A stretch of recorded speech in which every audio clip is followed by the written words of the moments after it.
I think we're good. Okay.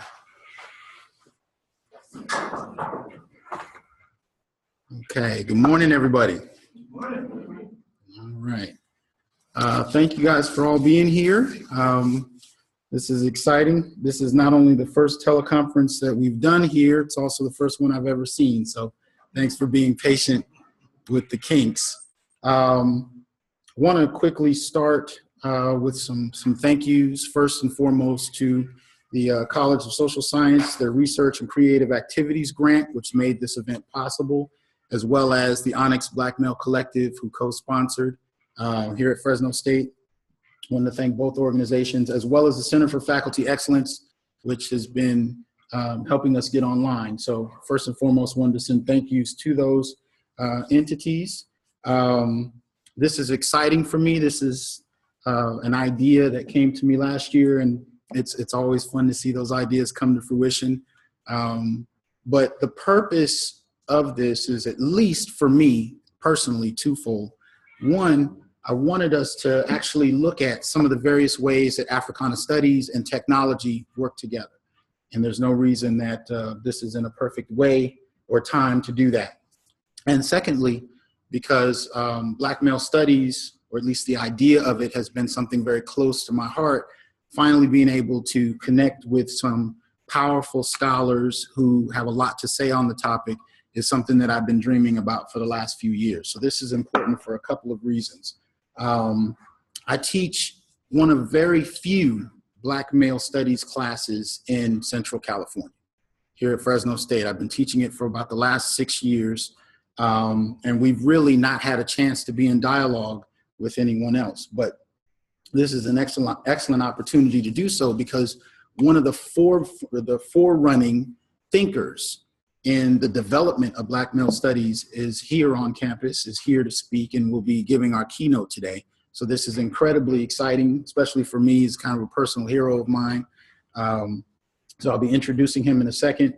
But at the end of the day, Black male studies as an entity is something that's needed to be in existence formally at any time in the last couple of decades, because there's been so much that's happened, and we don't really have a framework for articulating what exactly Black men experience outside of the tropes that other demographics have created.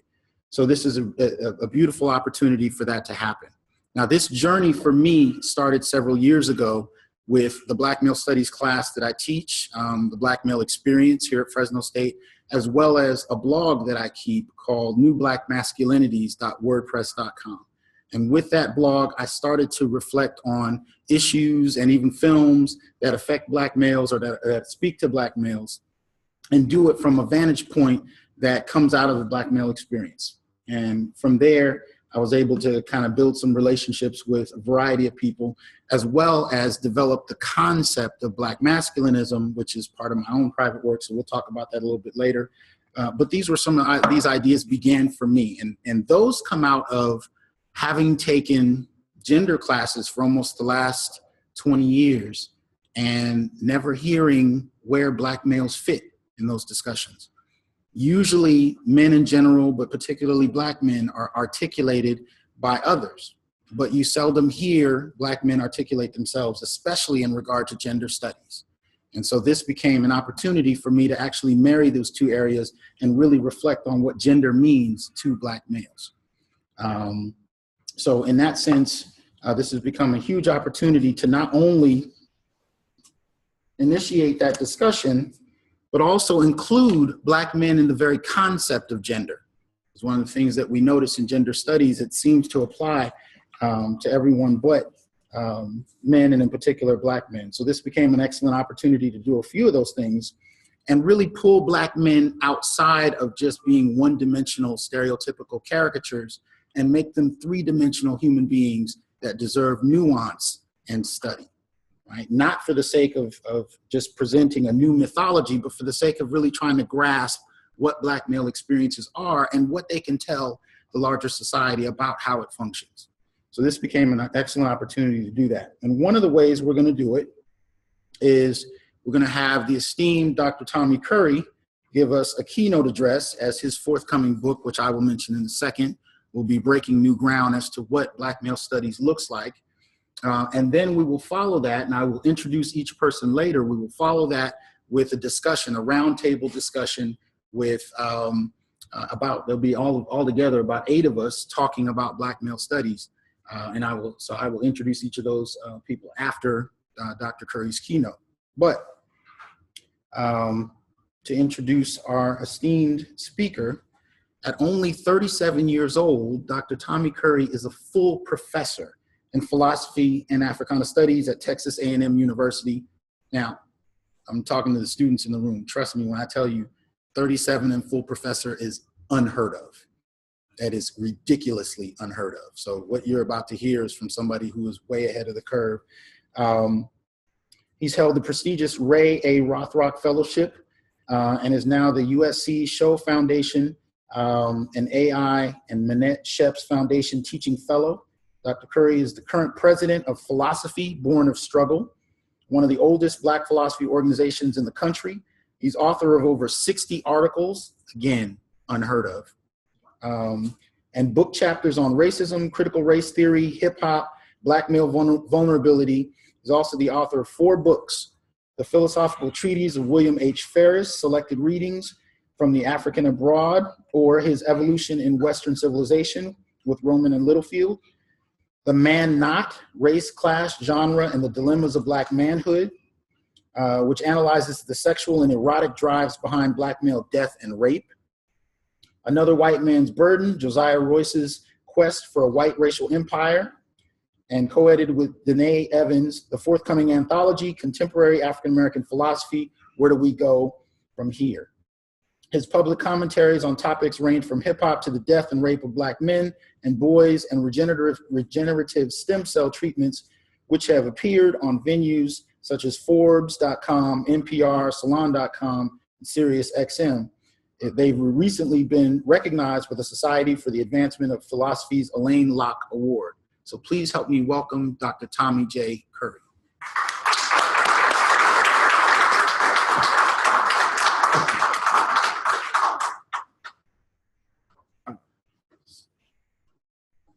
First, thank everyone for coming. I know it's early in the morning, so I want to thank Fresno State. I also have to thank Dr. Johnson. He's a good friend and great colleague in the work and exposition of Black male studies. Black male studies is something that I began theorizing about 2 or 3 years ago, trying to develop and come up with theoretical accounts of Black male existence.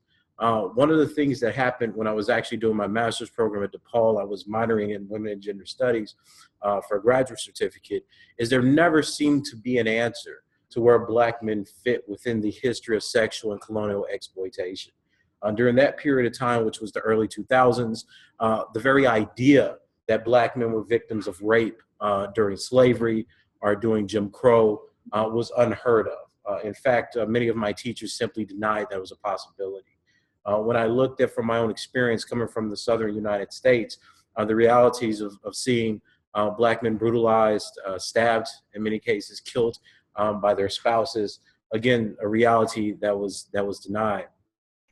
One of the things that I tell people that motivated this talk is one of the first gunshots I ever heard when I was 6 years old was from a wife that killed her husband a few blocks over that thought he was cheating on her. These impacts of a first generation, lower class, Black male student is something that I wanted to explore in the academy, but I never felt that theory was able to accommodate that. So 16, 17 years later, what I'm really interested in is how do we create an explanation of Black male existence in the United States and abroad that's not built in caricature, where Black men and boys are not objects of someone else's interest or someone else's experience. Now, that process, that claim, is something that's never been attempted on racialized males before. As I'll talk about in a second, when you look at masculinity studies in the UK, Australia, et cetera, there has been that space made for lower class white men, or they talk about the differences their experiences have with ruling class men. Many of you have probably heard the term hegemonic masculinity. People like R.W.S. Connell, in fact, does this work next to people like James Messersmith. But that attempt, that nuance, that complexity and compassion towards the experience of racialized males has never been attempted in the United States. And that's what I hope myself, as well as Dr. Johnson and other scholars, can change. So today I will share with you a paper on the propedeutic of Black male studies, or the pillars necessary for the study of Black men beyond pathological accounts of violence and patriarchy. I want to start off with something that recently happened. On December 16, 2016, two popular pop culture Black feminist editors, Jamelia Lemieux and Amber Phillips, remarked that, quote, "A lot of things Black men say to Black women and a lot of y'all's rhetoric around us can ultimately get us hurt, can get us killed in our interpersonal relationships. Black women under the age of 50, like Black men, are our #2 cause of death. That's a domestic violence statistic," end quote. Black men are not the #2 killers of Black women. The statistic is false, but it's believable to many Americans that Black men could in fact be this dangerous and this murderous. Despite the erroneous origin of the statistic, there was countless blog, Facebook posts, etc., trying to build up its legitimacy. The statistic actually originates in a 2009 speech by Attorney General Eric Holder, where he said, quote, "Disturbingly, intimate partner homicide is the leading cause of death for African-American women aged 15 to 45. In his defense, Eric Holder did not pull the statistic out of thin air. The claim that intimate partner homicide was the leading cause of death for Black women, and by implication that Black men made up the vast majority of perpetrators, was commonly made in peer-reviewed domestic journal literature and government reports, including the National Institute of Justice Journal throughout the 2000s. Ultimately, however, the claimed statistic could not be verified as fact and consequently was revised and excised from several reports and publications as an error. The 2003 issue of the National Institute of Justice Journal was revised on March 11, 2014 to say, quote, "Homicide is the leading cause of death in the United States amongst young African-American women ages 15 to 45. And the Department of Justice website now includes a disclaimer, an explanatory note to Holder's speech that reads, quote, "These remarks, as originally delivered in 2009, cited a statistic naming intimate partner violence or intimate partner homicide as the leading cause of death for African-American women ages 15 to 45. That statistic was drawn from a range of reputable sources, including the 2003 study by the National Institute of Justice.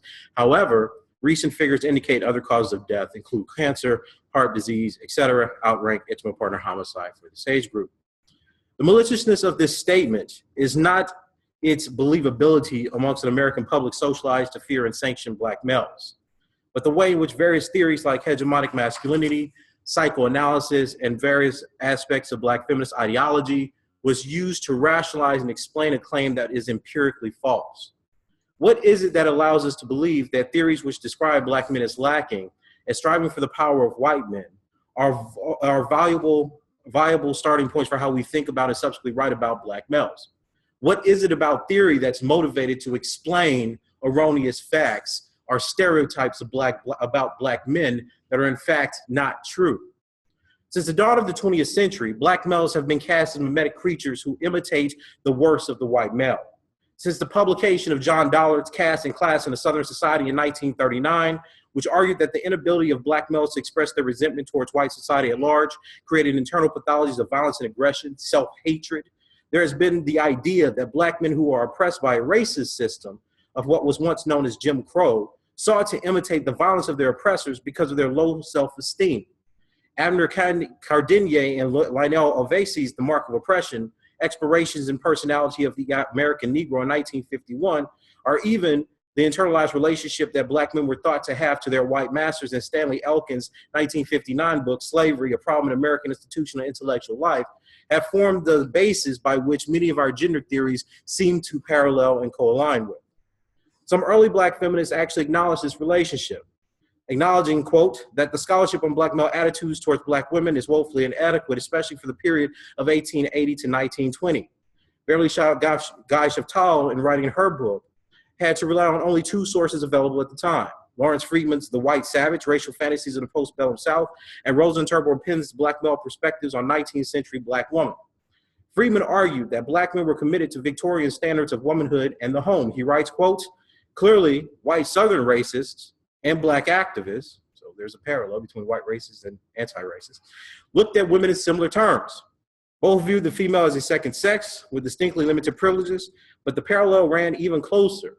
Since antebellum days, Southern planners idolized the white woman as a jewel of the universe, adorning her in finery and speaking of her as a near goddess. By the turn of the century, as articulate Negro activists busied themselves on the racial front, many thought in the same terms. Both claimed guardianship over their women, both elevated the female above the states of mortals. Southern men, white and Black, were therefore participating in the dehumanization of women. Following Freedman, Guy Chevtal argues that Black men, like their white male counterparts, were reluctant to challenge accepted notions of true womanhood. And Black men's commitment to the Victorian notions of womanhood inhibited Black women from developing their full potential. Ultimately, Guy Chevtal concludes that Black men internalized some of the culture's notions about sex roles. Because they are male, Black men believe they should protect their women from the evils of the world, and that Black women, because of their sex, should assume the major responsibility for the moral stature of the race. On this view, Black men took on Victorian ideas of manhood and womanhood, and in effect established the patriarchal order of whites amongst newly freed Blacks. On these accounts, there's often not a major distinction between the kinds of patriarchy that exists from setting up social orders and social organization and the aspirational kinds of patriarchy that newly freed Black middle-class people, both male and female, aspire to. So in many accounts of how we think of gender, we understand Black men to simply be mimetic, meaning they imitate the works of their white oppressors, while Black women thinkers like Anna G. Cooper, or in certain instances even an Ida B. Wells, who believe the same thing as their Black male counterpart, are depicted as revolutionary public culture women. The idea perpetuated today under the guise of gender theory differs little from this early introduction of psychoanalysis under the racist rubrics of white sociology or history. The idea of looking to individuals to infer the cultural or psychological pattern of the Black male as a social group was an idea mined by white supremacist social scientists dedicated to the notion that Black men only express violence against themselves, women, and children due to their oppressed social circumstances. These ideas deprive Black men and boys of positive strategies of liberation or struggle and replace their fight for equality with a pathology of violence. Stated differently, while academics usually disown the racism of early 20th century sociologists and historians as poisoned by white supremacy and a product of their time, regarding it as simply the product of racist theorists, these very same theories or Black scholars today will argue that the same racist theories and the theories they created were ultimately correct in their thinking and depiction of Black males.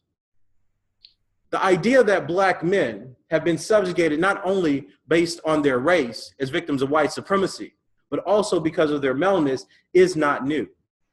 According to Dr. William A. Smith, Black misandry is an exaggerated pathological aversion towards Black males that is created and reinforced in societal, institutional, and individual ideologies, practices, and behaviors, including scholarly ontologies or understandings of how things exist, axiologies or values such as ethics, aesthetics, religion, and spirituality, and epistemologies or ways of knowing.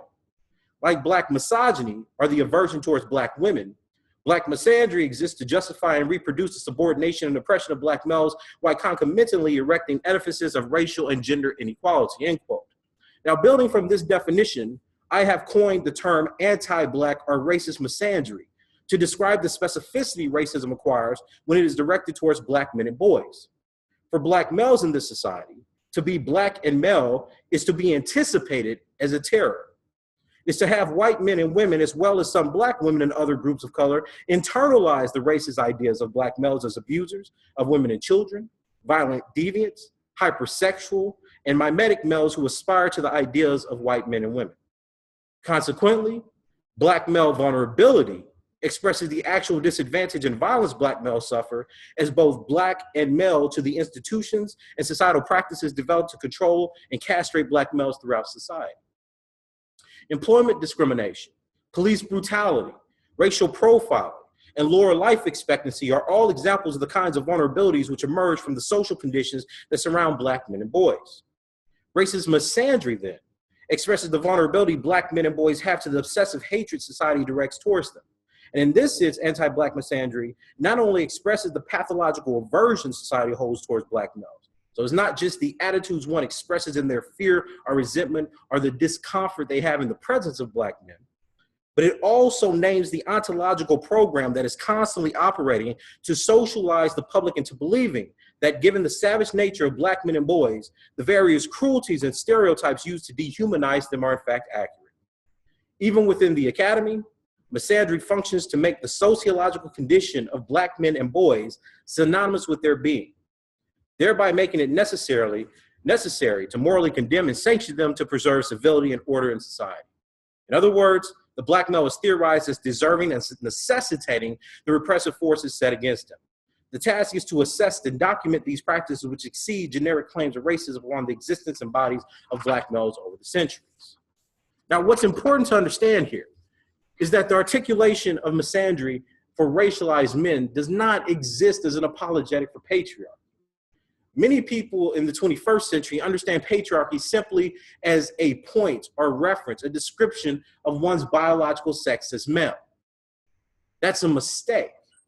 When you look at descriptions of patriarchy beyond sex role theory, they're talking about class structures. Connell, for instance, calls it hegemonic masculinity because she's influenced by Gramsci's theory of ideology, suggesting that ruling class masculinity, the masculinity that controls property, taxes, government, laws, and power, in fact, has an ideological apparatus to draw people towards it. In fact, she argues that patriarchy would be less violent than other forms of lower masculinity because patriarchy, or the hegemonic masculine, operates through the dominant power and ideological forces of society. There is no need for brute force. One is assimilated into the acceptance of the authority. This is not the case for racialized males. So the analysis which makes all males synonymous to patriarchy misses the boat, so to speak. And it overlooks that lesser males, racialized males, subordinate males, in fact suffer from the same kinds of sexual oppressions within colonial and neo-colonial spaces and geographies that were assumed to be erased by the idea that they're simply male. Now, whereas masculinity studies outside the United States have begun the arduous task of assessing the presumed linkage among maleness, patriarchy, domination, feminist theory in the United States has come to emphasize masculinity as primarily patriarchal, and to claim those masculinities that do not coincide with this dominant gender hierarchy for itself as progressive and feminist inspired. So in the United States, the idea is either it's feminist or it's not, right? So if it's a feminist masculinity, then that masculinity is progressive. Any masculinity that is not feminist thereby becomes anti-feminist, anti-woman, misogynistic, and patriarchal. But there's something interesting here. Masculinity scholars from Europe and its past colonies have insisted on the difference between hegemonic masculinity and non-hegemonic masculinities and argue for a more accurate account of white men that, quote, further facilitates the discovery and identification of equality masculinity, or those that legitimate an egalitarian relationship between men and women, between masculinity and femininity, ruptures and resistance. They insist, quote, gender power relations are dynamic, unstable, and ambiguous, and dominant forms of masculinity do not always legitimize patriarchy. Therefore, the question of men's patriarchal oppression of women must remain an open, empirical, and contextual question. Gender and masculinity researchers therefore need to develop theoretical frameworks that can grasp changes, complexities, ambivalences, ruptures, and resistance. Good. All right. So while the male descendants of colonizers are recognized for the naturally occurring varieties of masculinity within their group, this insistence on multiple masculinities have been denied to Black men who are the descendants of slaves. So while masculinity scholars outside the United States suggest that there is in fact variety within the kinds of masculinity that have been demonstrated within settler societies, Black men, brown men, people who are victims of actual colonization are thought to only mimic their oppressor. So unlike mainstream masculinity scholarship, there have actually been few efforts to verify non-hegemonic Black masculinities, be it sociologically or historically. They simply do not exist as separate from the already established norm in gender politics. For Black males who are stereotyped as hyper-masculine and violent throughout society, they are intuitively marked as patriarchal within theory. Instead of being similarly disrupted by the critiques of hegemonic masculinity's failure to account for the class and cultural diversity within white masculinities, hypermasculinity is proposed as the phylogenetic marker of black masculinity. Consequently, black males are thought to be the exemplifications of white bourgeois masculinity's pathological access. In other words, the toxic abnormality of a hegemonic white masculinity becomes the conceptual norm for black men and boys. Black men are often theorized in as defective. As gender theorist, author F. St. Aubin explains, even when black men are the ostensible subjects, they are in fact objects of workshops, special journal editions, etc. They are still marginalized theoretically and compared to a norm by which they are usually judged to be lacking. Because black men are not subjects of or in theories emanating from their own experience, they're often conceptualized as threats others fear them to be. This fear has been used to legitimize thinking of black males as degraded and deficient men who compensate for their lack of manhood through deviance and violence. As the social scientists Andrea G. Hunter and James Earl Davis explain, quote, studies of black women emphasize how out of oppression a unique definition of womanhood was forged, one in which adversity gave rise to strength. However, the discourse around men and oppression focuses on the stripping away of manhood. It is a perspective that casts black men as victims and ignores their capacity to define themselves under difficult circumstances. Now, this paradigm is far, far too common for us not to remark upon.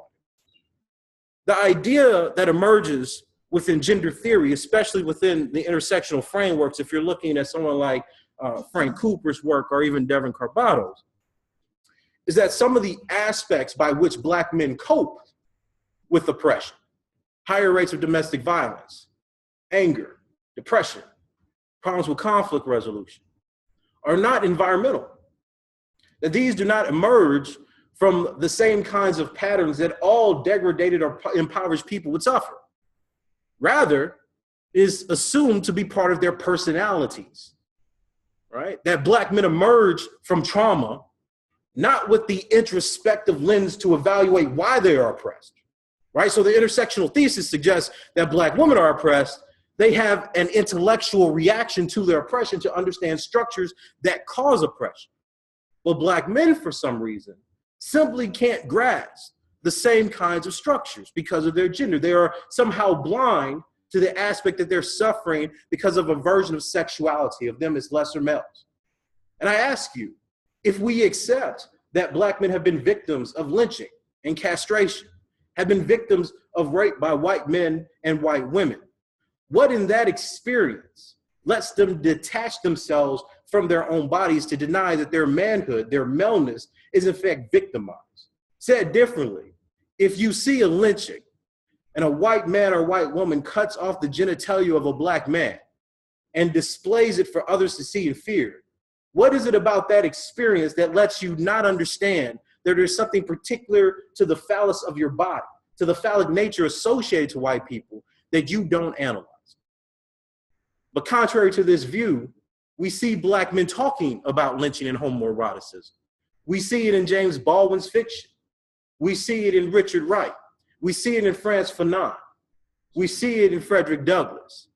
But we're supposed to be ignorant about the very machinations that created sexual exploitation within the colonial circumstance, as if these works are only racial and have no sexual nuance or gender nuance from which we can draw knowledge from or theories from. Black male studies simply attempts to verify the experience that black men have had historically and utilize that for the raw materials of understanding the relationship that racially subjugated men have had in relationship to dominant white patriarchy. And unlike other theories, like hegemonic masculinity theory, which in many ways extricates working class white men from this dynamic of violence, black men get to cast light on the class dynamics by which lower class white men and white women sought to use spectacle lynchings to reclaim masculinity for both. So black male studies then attempts to rewrite or contribute to the historiography of the colonial racial circumstance. But then why has this been ignored? Part of the argument that I make is that there's a kind of demography of theory that's been unacknowledged in how we've conducted ourselves over the last 3 decades. Since the mid-1970s, often 1975 and 1976 is referenced in the literature, Black males have been the most underrepresented group in college enrollment and matriculation. The problem has remained unaddressed by liberal arts scholars and theorists because in theory and in the life of Black males as students, colleagues, or peers, they simply remain undesirable. As I've constantly argued, Black males are unwanted and unacknowledged by society, so that is why they're claimed to be privileged in the academy despite their massive disadvantage. In 1970, an estimated 378,000 African Americans were enrolled in higher education institutions. By the mid-1970s, more Black females had enrolled in college and university at almost all levels than Black men. In 1976, of the 1,033,000 Black students enrolled in higher education institutions, 536,100 were women, 469,000 were men. In 1999, there were 1.6 million Black students enrolled in degree granting institutions, with Black women accounting for 1.3 or 63.2%, and men accounting for 603,000. The majority of Black college enrollments have been in undergraduate programs. The same pattern holds. In graduate programs, in 1999, out of 147,800 Blacks enrolled in graduate programs and degree granting institutions, women accounted for 101,600, or 68.7%, and Black men accounted for 46,000. When you look at degrees of PhDs held by Title IV institutions, the number of Black professors working in those institutions, you see the same kind of disparity. Black men are outnumbered by almost 30,000. So what is it about this demographic underrepresentation that tells us about the lack of development of a specific identity? In many colleges and institutions, right, we have two problems. One, Black men are claimed to be privileged because of their societal representation as victims of violence. And that translates to an interpersonal account of Black male privilege, where they allegedly are doing better either economically or demographically than Black women. We find that that's not true, but that ideology discourages or is used as a rationalization so that undesirables like Black men don't have to be hired and they can be not hired under the guise of progressivism.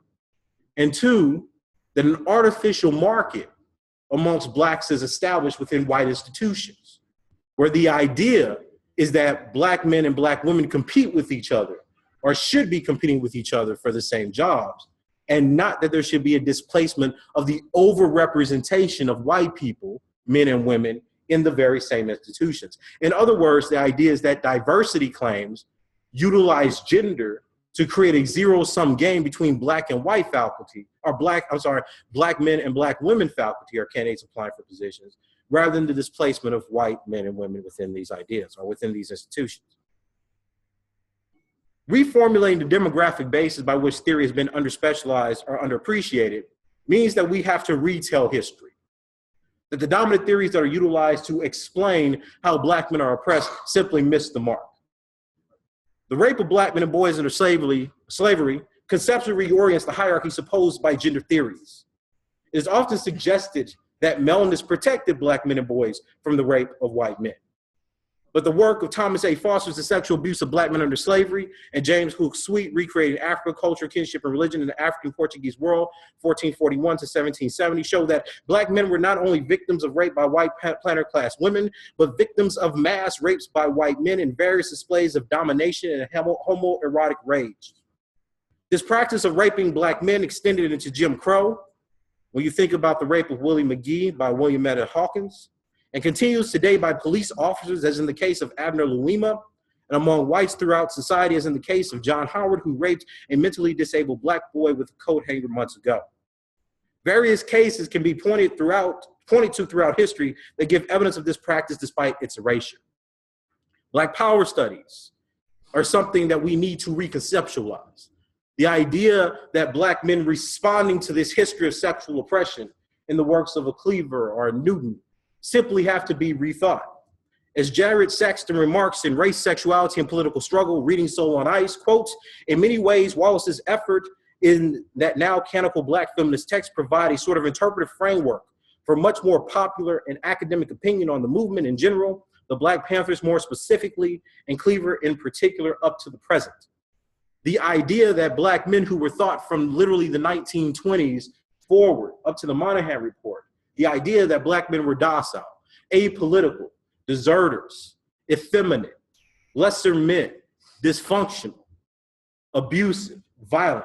The idea that a movement that is grown in response to those racist, sociological, and historical theories should simply be equated to them is preposterous.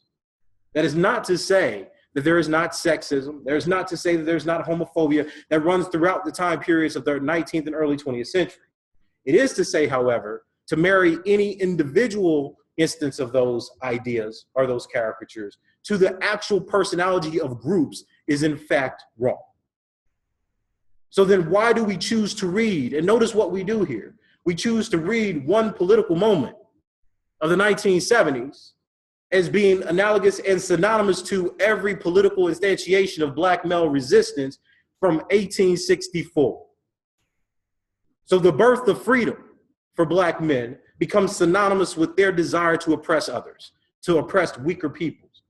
So it's a pseudo-freedom, a freedom to be like your oppressor rather than the freedom that is genuine. So we ask ourselves then, how does history get interpreted in this kind of way? How do the victims of history suddenly become the corporalization of their oppressors' worst kinds of pathologies, right? There is no explanation. So contrary to this idea, this caricature of black men, which is what I call black male mimeticism, is simply not true. This position is little more than a myth that's been disproved by attitudinal studies on black men since the mid-1980s. In reality, 30 years of data validates Robert Staples' claim in Black Masculinity that black males simply do not share the same definitions or hold the same cultural experiences as white men in America. Black males are socialized to understand manhood in the context of their vulnerability, the dangers their assertiveness and competitiveness are perceived to have in the larger society. In other words, whereas we say patriarchy is masculinity par excellence, the power to do and dominate others at others' will, black men have historically found that any exercise of masculinity or agency is swiftly punished.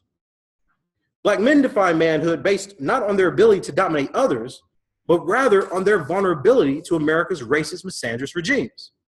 Claude Franklin writes, quote, "Many black male youth also learn that a lacuna exists between those traits of dominance and competitiveness internalized and their exhibition in the larger society. They are very much aware of the high rate of black male unemployment, black male underrepresentation in high pay, high prestigious occupations, and the generally inferior status of black males in American society. It's only within black subculture or interpersonal relationships that black men can even express a masculine role. So their idea of black manhood is quite distinct from that of the dominant white society.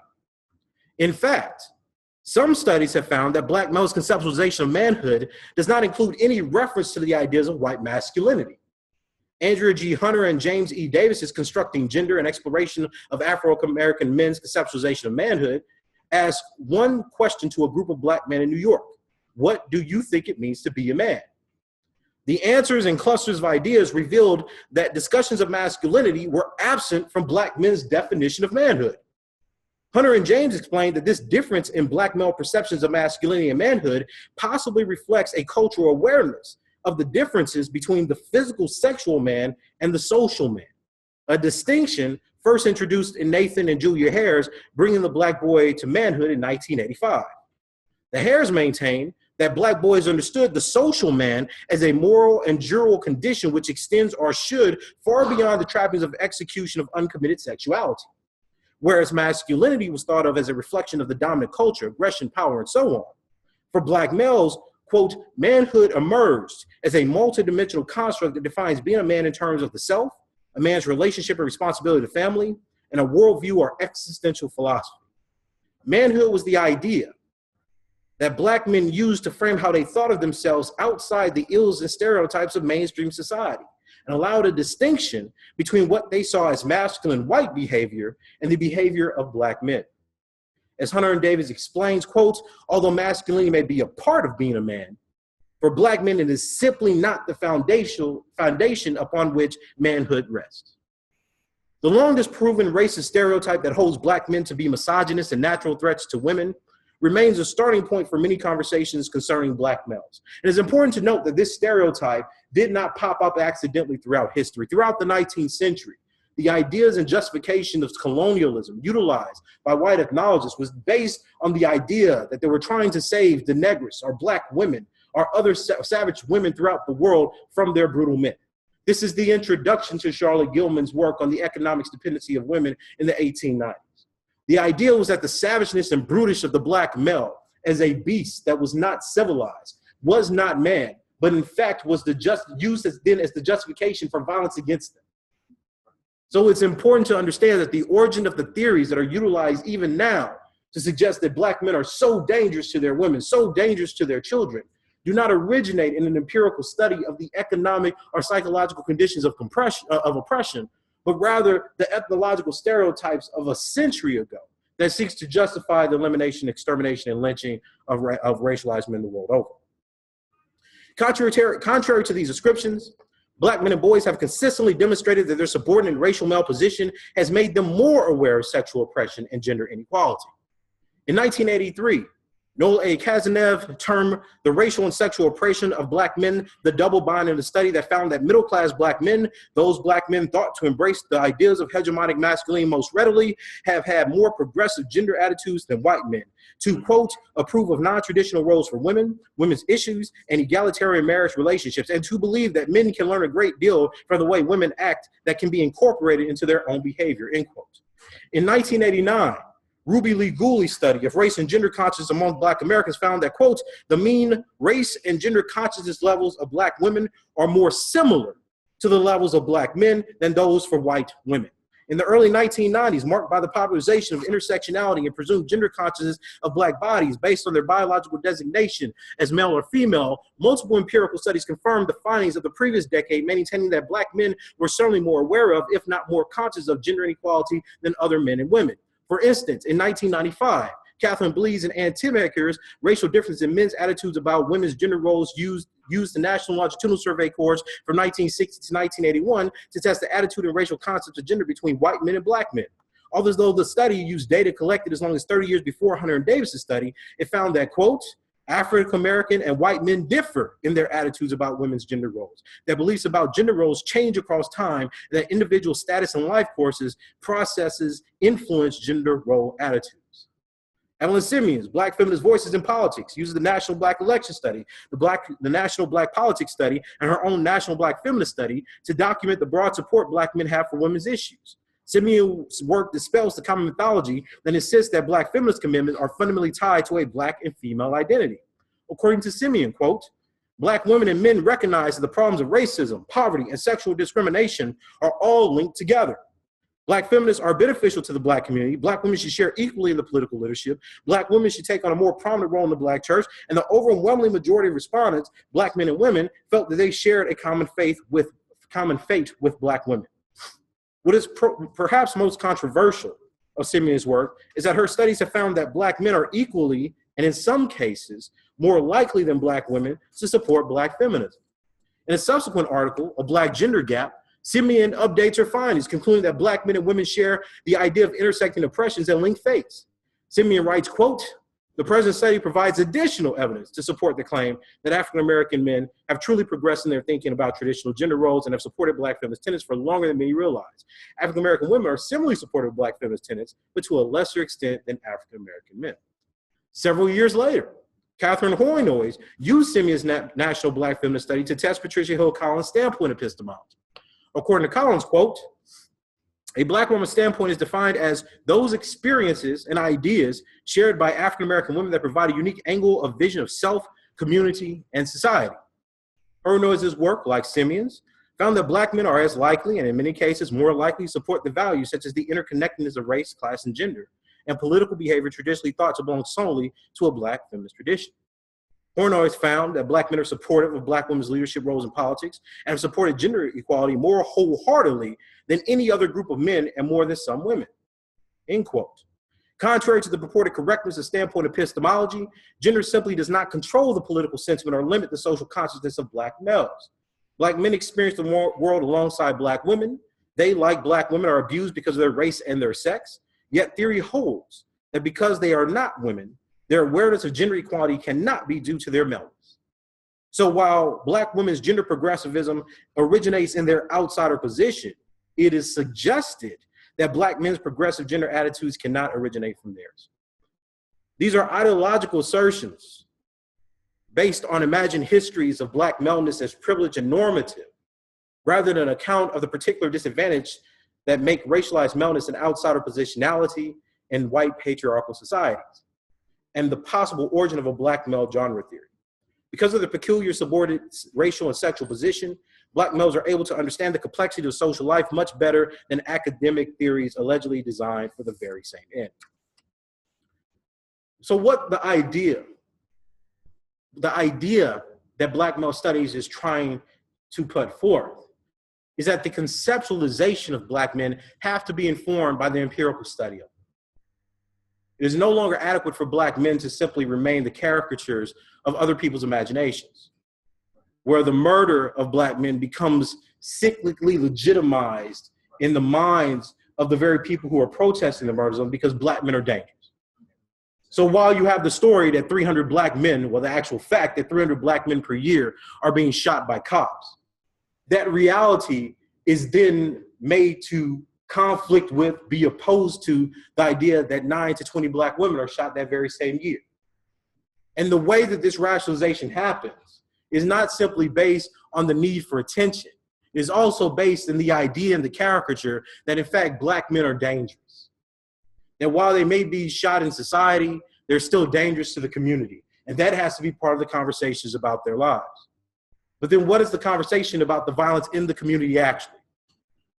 What is the conversations about the child abuse, the domestic abuse that affects men and women, the kind of poverty, the alcoholism, the substance abuse, all things which have been documented antecedents to violence in the black community? Where is that conversation in terms of increasing the wellness and conflict resolution of black folks in America?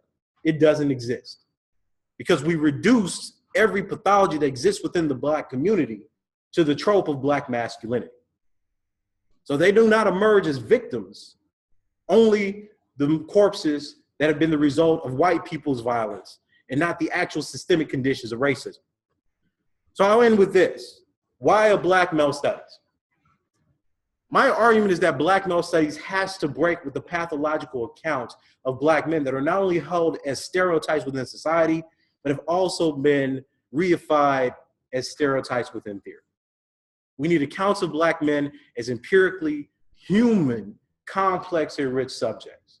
And this means that there are new areas for study.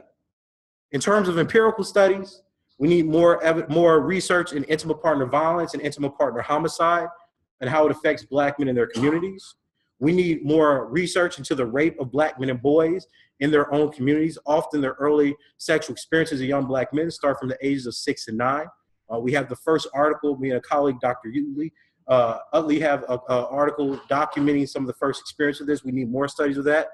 And we need to document the experiences that young black males have of racial misandry, how they experience stereotypes of hypermasculinity, violence, fear, the ostracism that they get within academic as well as social environments.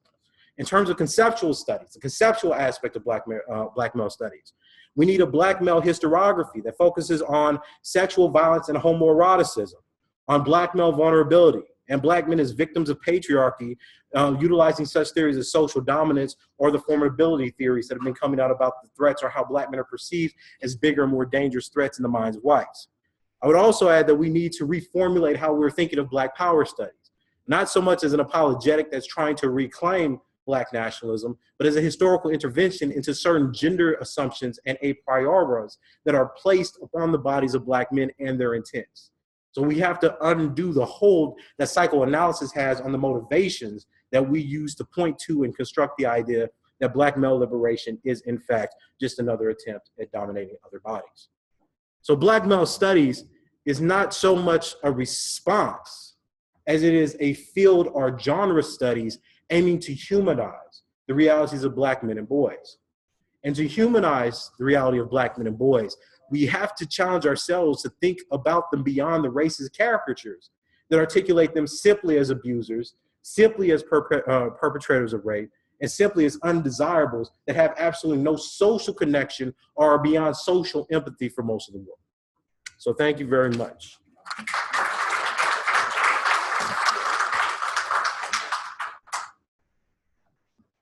Sure.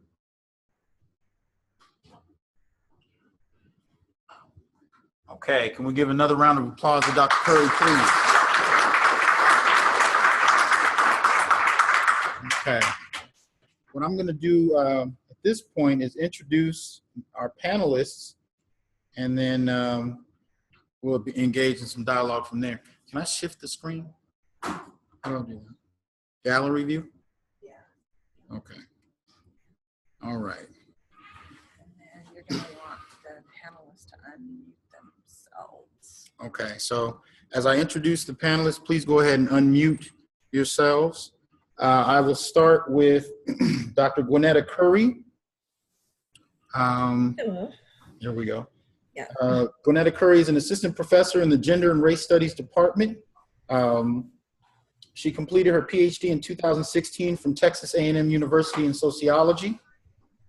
Dr. Curry's research areas include health disparities, Africana womanism, Black family studies, food insecurities, and food culture, and American racism. Her dissertation, The Relationship Between Education and Obesity Among Black Women in the National Health and Nutrition Examination Survey cycles 1999 to 2010, revealed that education does not improve the health of Black women in the same manner as their white counterparts. In 2007, she completed her master's degree from Southern Illinois University in dairy sciences, which focused on the effects of linseed oil and omega-3 fatty acids in the diet of grazing dairy cows' milk. The results of this study demonstrated that increasing the levels of linseed oil in dairy cows' diets leads in higher levels of conjugated linoleic acid in milk. In 2009, she worked as a research quality and innovation scientist for ConAgra Foods in Omaha, Nebraska. For 6 years, she created new products and technology for the food industry and saved Peter Pan after the salmonella recall, which earned her the CEO award. Her current research focuses on improving the health of Black women and the Black family overall. She's at the University of Alabama. Dr. Rondi Gaines. Her research, including mass-mediated messages and rhetorical studies, critiques various aspects of Black power movement, such as political, cultural, religious, and economic influences, the Black arts movement, Black cultural communication, institutional gendered racism, African-American rhetoric, womanism, feminism, Black feminism, and Black women's studies resistance traditions. She has presented papers at the National Communication Association, National Council for Black Studies, the National Women's Studies Association, the Philosophy Born of Struggle Conference, and the Association for the Study of African American Life and History. Also, she's created and participated in the workshop, the National Conference on Race and Ethnicity, and the presentation details her student activism, which challenged white hegemonic atmosphere at the University of Alabama. She's a 2014 NEH Fellow and the Fannie Lou Hamer Institute of Jackson State University, where she studied the untold narratives of the civil rights movement. Rondi is a native of Flint, Michigan. She completed her master's thesis, Race, Power, and Representation, the mainstream broadcast news portrayal of the Republic of New Africa at the University of Alabama, where she graduated with her master's in telecommunication and film in December 2003. She recently graduated with her PhD from Georgia State University in May 2013, and her dissertation was entitled, I Am a Revolutionary Black Female Nationalist, a Womanist, an Analysis of Fulani Sunni Ali's Role in New Africa as a New African Citizen and Minister of Information in the Provisional Government of the Republic of New Africa, which was directed by Dr. M. Lane Bruner. She is a board member of the Philosophy Born of Struggle. Okay. Zakiya Sankara Jabbar is a co-founder of Racial Justice Now, based in Dayton, Ohio. Racial Justice Now Ohio was founded when Zakiya's then 3-year-old son was pushed out of preschool in 2011. Zakiya has been on the forefront of organizing locally, statewide, and nationally to help end the desperate impact the cradle to prison pipeline has on Black children and Black boys in particular. Zakia recently transitioned to become the national field organizer for the Dignity in Schools campaign, where she will take her policy, advocacy, and organizing expertise to help support grassroots organizations and members of the DSC all over the country. Also, I'd like to welcome Dr. Lisa Corrigan, PhD, University of Maryland, is an associate professor of communication, director of the Gender Studies program, and affiliate faculty in both African and African American Studies and Latin American Studies in the Fulbright College of Arts and Sciences at the University of Arkansas. She is a feminist rhetorical scholar who researches and teaches in the areas of social movement studies, Black power and civil rights movement, prison studies, feminist studies, political communication, and the history of the Cold War. Her book, Prison Power: How Prison Politics Influenced the Movement for Black Liberation, was published last year by the University of Mississippi.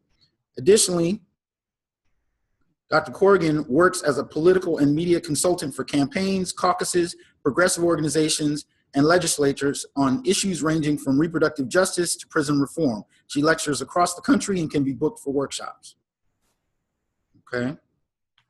Dr. Ronald B. Neal, assistant professor in the Department for the Study of Religions at Wake Forest University, Winston-Salem, North Carolina, holds a PhD in religion from Vanderbilt University, is the author of Democracy in the 21st Century America, Race, Class, Religion, and Region. Professor Neal is a theorist of religion and culture whose primary area of teaching and research is African American religious studies.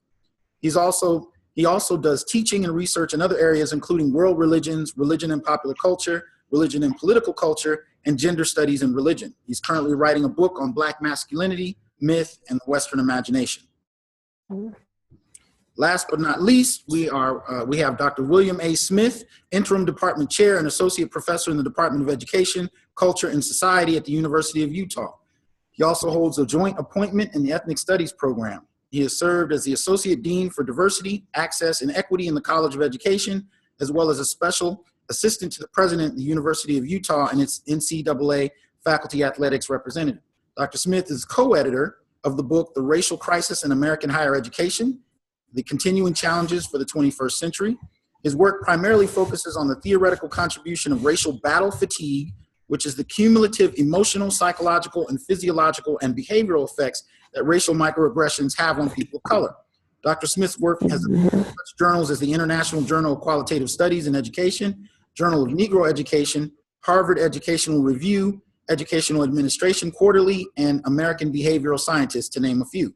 Dr. Smith is a former postdoctoral fellow for both the Ford Foundation and the Center for Urban Educational Research and Development at the University of Illinois at Chicago, and a former research associate with the Choices Project at the University of California, Los Angeles.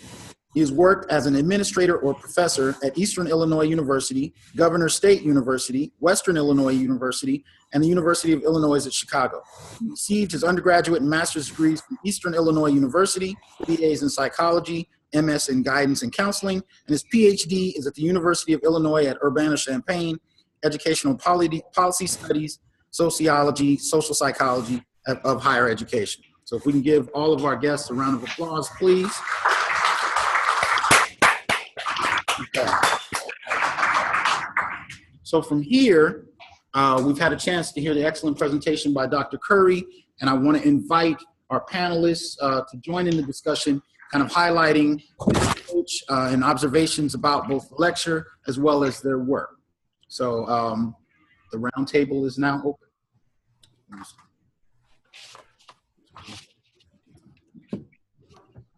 That's fine. Well, I guess I'll start off the conversation here. Excellent paper, Tommy. It was, as usual, great to hear your work. As your wife, I hear it often. Love it. And I'd like to say, I think it's amazing that you decided to, Tia San, to put on this program. I think is absolutely necessary. I'm in a gender and race studies department, and while my research previously focused on Black women's health, I think it's absolutely necessary for us to understand and consider what's going on with Black male health. And the reason that I think there needs to be a Black male studies is that if there was any other population that had 900 plus members in prison, highest mortality rate, highest unemployment rate, there wouldn't be major think tanks across the nation to address the problem, right? But we don't have this. Instead, we have article after article and blog after blog condemning Black men or Black masculinity, using white supremacist descriptions of Black men as being lazy, aggressive, and rapists, right? So I think this is a problem. I think that's some of the issues that I think Black male studies should address, or ways that we can improve on this. Because as it sits now, we have Black men in education and, in the education system as a whole, where they don't see their value. And I think as scholars, we need to do better with that, right? That's what I'll start with. Mm-hmm. I'll add in, I don't know, Tommy, is there someone there, you or Hassan, can maybe just kind of go through the questions that you all sent us, and we can decide to kind of respond to and chime in and have a rich conversation related to the questions that we have. Myself, first hats off to you all for providing this opportunity. And also just wanting to acknowledge my own work, and not to acknowledge me, but the conversations that Tommy and I have had over the years, and looking at the development of those conversations is something tangible and significant in our lives, not only inside the academy, but outside the academy. So for myself, my research looks at the Black women's revolutionary experiences, specifically in the Black Power movement, but my work also begins to create some kind of categorization of Black women's experiences in social movements in different institutions. And so over the years, from my master's program, even starting in my undergraduate studies up through my PhD studies, I talked with Tommy and just a number of you all, Gwen, not a number of you all, over the years, just how the way Black men were discussed, specifically about the revolutionary Black nationalist men and women, was very much out of the purview and understanding of my own experiences about who Black men were and are. My family having a background in community involvement and revolutionary activism, I never saw men or women who were discussed in these conversations pertaining to Black power, Black nationalism, even civil rights, that actually did portray the men and women I knew. So a lot of times to have the depiction of Black men as overly aggressive and as, let's say predominantly overly aggressive, hypersexual, and trying to assimilate into white masculinity. These were not the revolutionary Black men that I knew or that I still know. And so my work, looking at the life, the experiences of Black women involved in revolutionary activism, I had to literally go and just talk to my aunt and to my mom and to other people who are involved in Black power and in civil rights, because we history, understand that a lot of the people involved in the civil rights and freedom movement and Black power, a lot of these people were still working concertedly. And so a lot of what we are lacking still is what Tommy has really helped us understand. We don't have a Black manhood framework to engage Black masculinity. And so when I look at the first question, which is, what is Black male studies and why is it necessary? It's necessary because I need to engage and have a way to talk about and let people know about my father. My father, a working class Black man who graduated with a high school degree, who was making $60,000, $80,000 a year, who died an early death because there was no way for him to exist, to get the proper health care, as Gwen has referenced to. And so there's so much that's lacking in the conversation, in the actual work that is being done for and by Black men, and a lot of people who are controlling the dialogue, the institutional oppression of discourse, as well as just controlling the representation of who and what we understand as Black men. A lot of those things are yet to be engaged. And I'll be quiet right now because I keep talking for a long time. But I just wanted to put the first question out there, which was, what is Black male studies and why is it necessary? It's necessary because I want to find a way to talk about the Black men that I knew and that I know specifically, Tommy, even you yourself, so that we can engage you respectfully, honestly, authentically, and even through your own vulnerability. And a lot of the framework that we have right now is pretty much controlled by white masculinity, which has always situated Black men as rapists, as brutes, as ignorant, as stupid, as wild and hypersexual. And that representation does not allow me to represent the Black man that I know, as well as the Black woman that I am.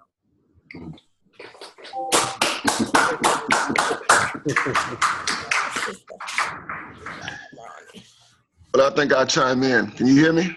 Yeah, we got you. Yeah, well, let me thank you, Dr. T. Hassan Johnson, for his invitation, and thank you, Dr. Curry, for a very rich presentation. I just want to just piggyback on what has already been said, and in dealing with the necessity of Black male studies. I think Dr. Curry outlined it very well by asserting that we're dealing with, in my mind, at least an imperial problem. That is that Black men continue to be viewed through this imperial gaze. And I think it's important to understand this entire problem in terms of colonization and the larger edifice of colonization that's taking place in the Western Hemisphere. When I teach religious studies, I tend to begin in the 19th century. And I look at the way in which the disciplines of anthropology and sociology emerged in Europe, and how you have objects or people who were turned as objects, Africans and Indians, how they were rendered as savage, as primitive, through this kind of Western anthropological outlook. And I think we've been dealing with the same thing. And when we look at the 20th century, the late 20th century, in terms of gender studies, sexuality studies, everything that's under question right now, we just see a reinscription of that entire enterprise. And I think it's important that we have to deconstruct, demythologize all of these notions that Dr. Curry has so articulated in this presentation with respect to Black men, and to look at Black men through this empirical, historical lens, so that we can deal with, as Dr. Coretta Curry indicated, these problems of health, incarceration, education, to move beyond ideology, to move beyond mythology. My work really deals with the mythology and the underpinnings of much of what is articulated about Black men vis-a-vis criminology, feminism, and the like. And so it's necessary to take this turn in Black male studies just to unpack the question of who Black men are as a group, who Black men are in terms of Black men's diversity, their identities, and to begin something new that hasn't been done, something that Dr. Curry himself has initiated with his new work.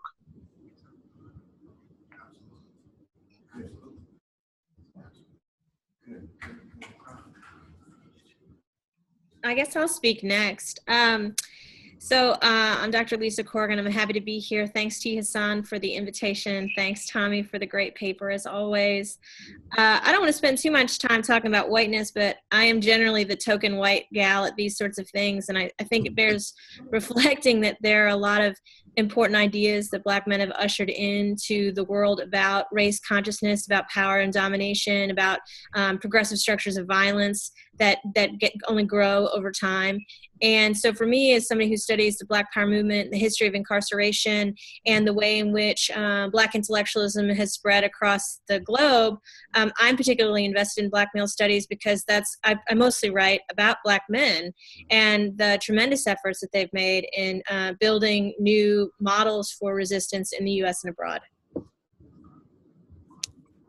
Hi, this is Akia. Can you all hear me? Yes.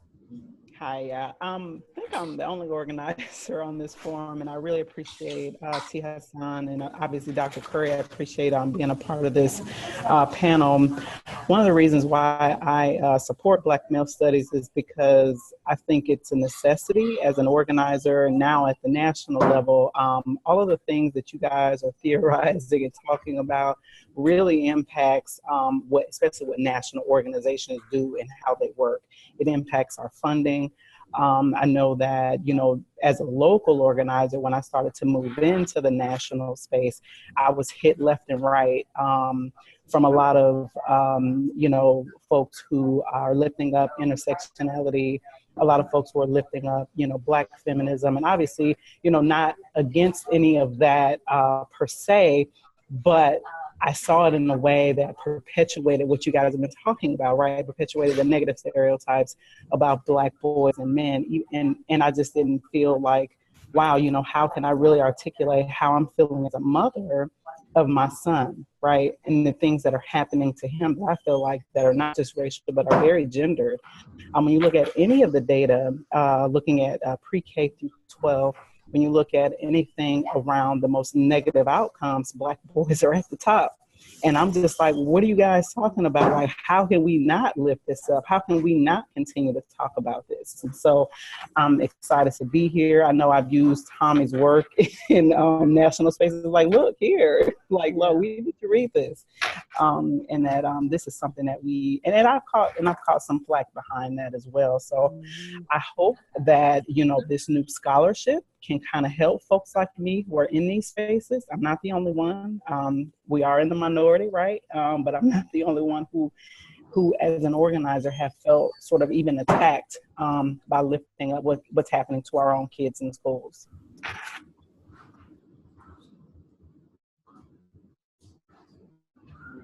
So our second question on the list, or second and third, I guess the second one is, what do we not know about Black males that necessitates this new field?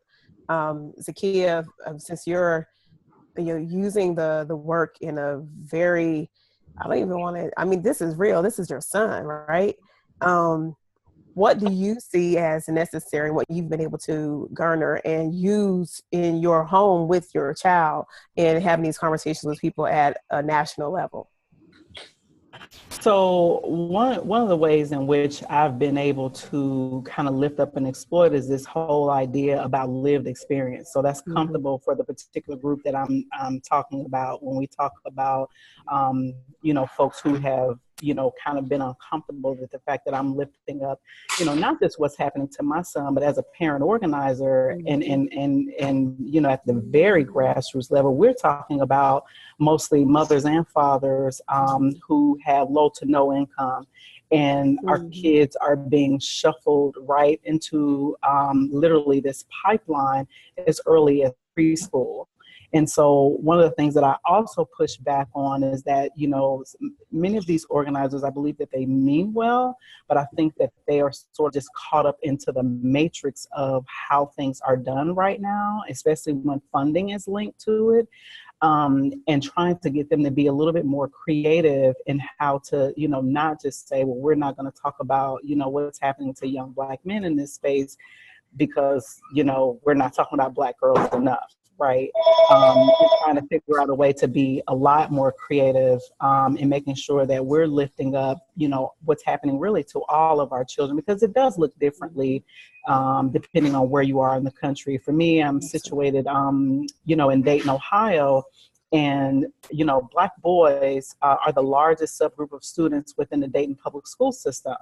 And so that was one of the ways we were able to push, using the data, saying, there needs to be extra resources that goes to this particular population since they're represented or overrepresented in IEP classes, right? And these emotional disturbance classes and these, suspensions, expulsions, and getting the district to commit to nearly $500,000 in establishing, right, this Office of Black Male Achievement to, make sure that we're looking at ways in which we can lift them up, encourage them, provide them the necessary supports that they need.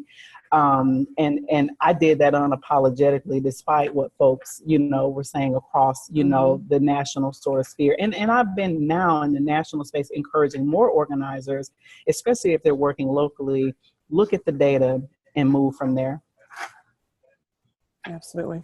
Yeah. And Dr. Smith in this, I don't know if this is working. I don't think this is. Jolene? Sure. Yeah, you can go up and talk through that. Okay. Yeah, turn audio. Small difficulty. Yeah. So, we can't hear. Dr. Smith, you've created the theory of Black misandry that kind of serves as the basis that I've used to create Black male vulnerability. and anti-black misandry. How do you see these things operating, on young Black boys? Well, let me first start by saying this. I want to thank Fresno State University, Dr. Johnson, and definitely you, Dr. Curry, for doing this. This is something that in my now 31 years of working on a college campus, I rarely ever see something like this, especially focused in on Black males. So if I can start with that first question just a little bit, why is it necessary? I think because Black males need to be put at the center of analysis and discussion, and not as a consequence of self-centered, group-centered, racist, misandric interpretations. So when it comes to Black males, it's others' ideological, physiological, and stereotypical perspectives about them that are more important than facts. We can borrow the term that's popular today. It's alternative facts. I think you do a great job of kind of breaking down those alternative facts. But in the larger way, this field, like with the second question, I think the better question is, because we don't know enough accurately about Black males, a new or improved field of Black male studies is needed. So in fields like Black male studies, we'll be able to study the politics, the theory, literature, history, the psychology, various perspectives, sociology that centers Black males. I don't know what you'll call it. You might call it Black masculinity studies or masculinist perspectives, whatever you want to name it.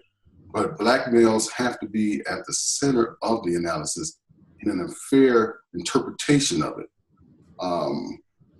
Quite often, we don't get a chance to really talk about the truth of the Black male issues because we hurt people's feelings.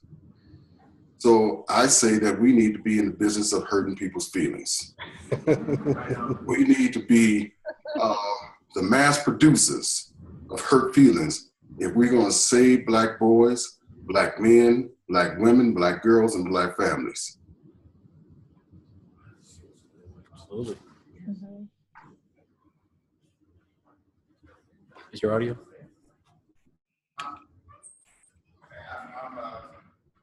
I have to roam around the room because I can't get too close to Tommy's mic, so I'm not. I don't know if I'm Ron, let me ask. Is that better? I think it's working. Yeah. Sort of. Can you hear? We hear you.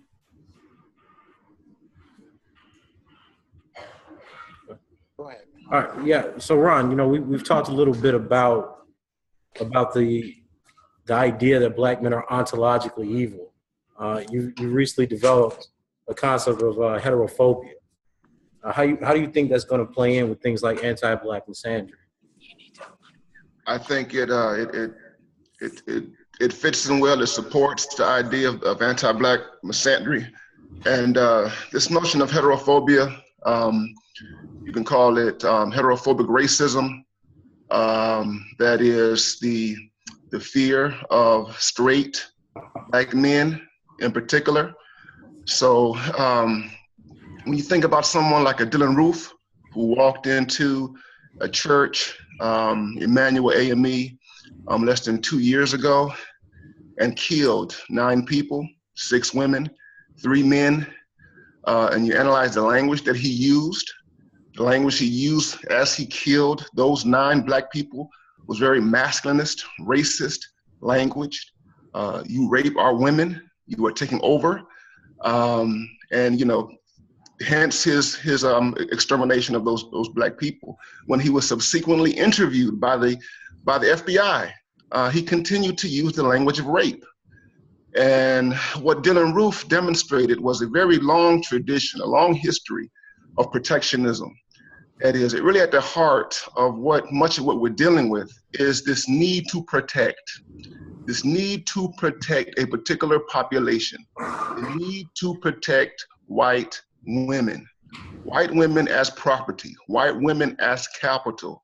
And that protectionism is driven by this fear that is oriented towards containing us, policing us, oriented towards incarcerating us, and if necessary, eliminating us.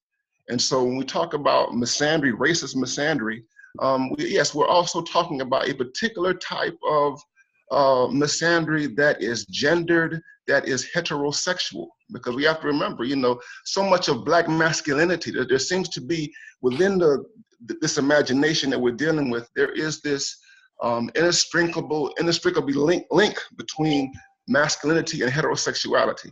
And so that Black men are always, regardless, even in our diversity, even if we're talking about gay men or queer men, bi men, whatever you want to call them, we're read as heterosexual. And from that, you have this fear, and that fear is tied to a much larger fear in terms of perceptions about Black men and sexuality and the like. And so I do see these notions as being working in conjunction with one another to kind of get at what it is that we're dealing with. And the larger problem, the larger apparatus, beyond, the thing about protectionism is it's a part of this larger apparatus of law and order. So when we're talking about Dylann Roof, we're not just talking about domestic violence, some isolated events. We're also talking about policing. We're also talking about region. We're also talking about the prison industrial complex. We're talking about an entire edifice of ideas and practices that work to contain, survey, and to incarcerate Black men. And this heterophobia is not particular. It is not unique, as we know in this racism standard. It's not unique to white populations. It is pervasive. It is a part of this white gaze that all of us have internalized. It's a part of the structure of colonization. So one thing that we have to really consider is the fact that, as people who are colonized, we have internalized this gaze. We have internalized this fear of Black men. And yes, and talking about the internalized fear means that we're going to have to step on some toes and talk about how it is internalized within Black communities, by Black women, by other Black men, and those outside of our communities, outside of our context. And so yes, heterophobia and racist misandry, they say similar but different things, but they both get at this entire problem of the erasure of Black men. It's funny because a lot of people forget that the idea of the Black male rapist wasn't just a myth. It was a kind of scientism that was developed by white scientists from literally the 1860s up to 1920, and it depends on the idea that there is a kind of hyper heterosexism, right, or sexuality, a hypersexuality or hypersexualization that teeters on the savage, right? Like the white male patriarch didn't become the savage Negro male because he had reason to control his sexual impulses and urges, whereas Black men had no reason, hence they only act based on sensuality. And I think that it's strange, given how we choose to read history, that we can see even in the 21st century that the very ideas of, the sexual fury of Black men that was birthed by them being released from slavery, still the basis by which how white supremacists want to read Black male sexuality today to use as a justification for killing Black men. Just like the guy from Baltimore that went up to New York, couldn't stand interracial relationships, thought Black men were rapists, hence he thought he had to kill them. So it still operates in the 21st century in the minds of many whites. Yes. Carl Campbell Brigham. Yeah. I think this is the importance of Black men's studies.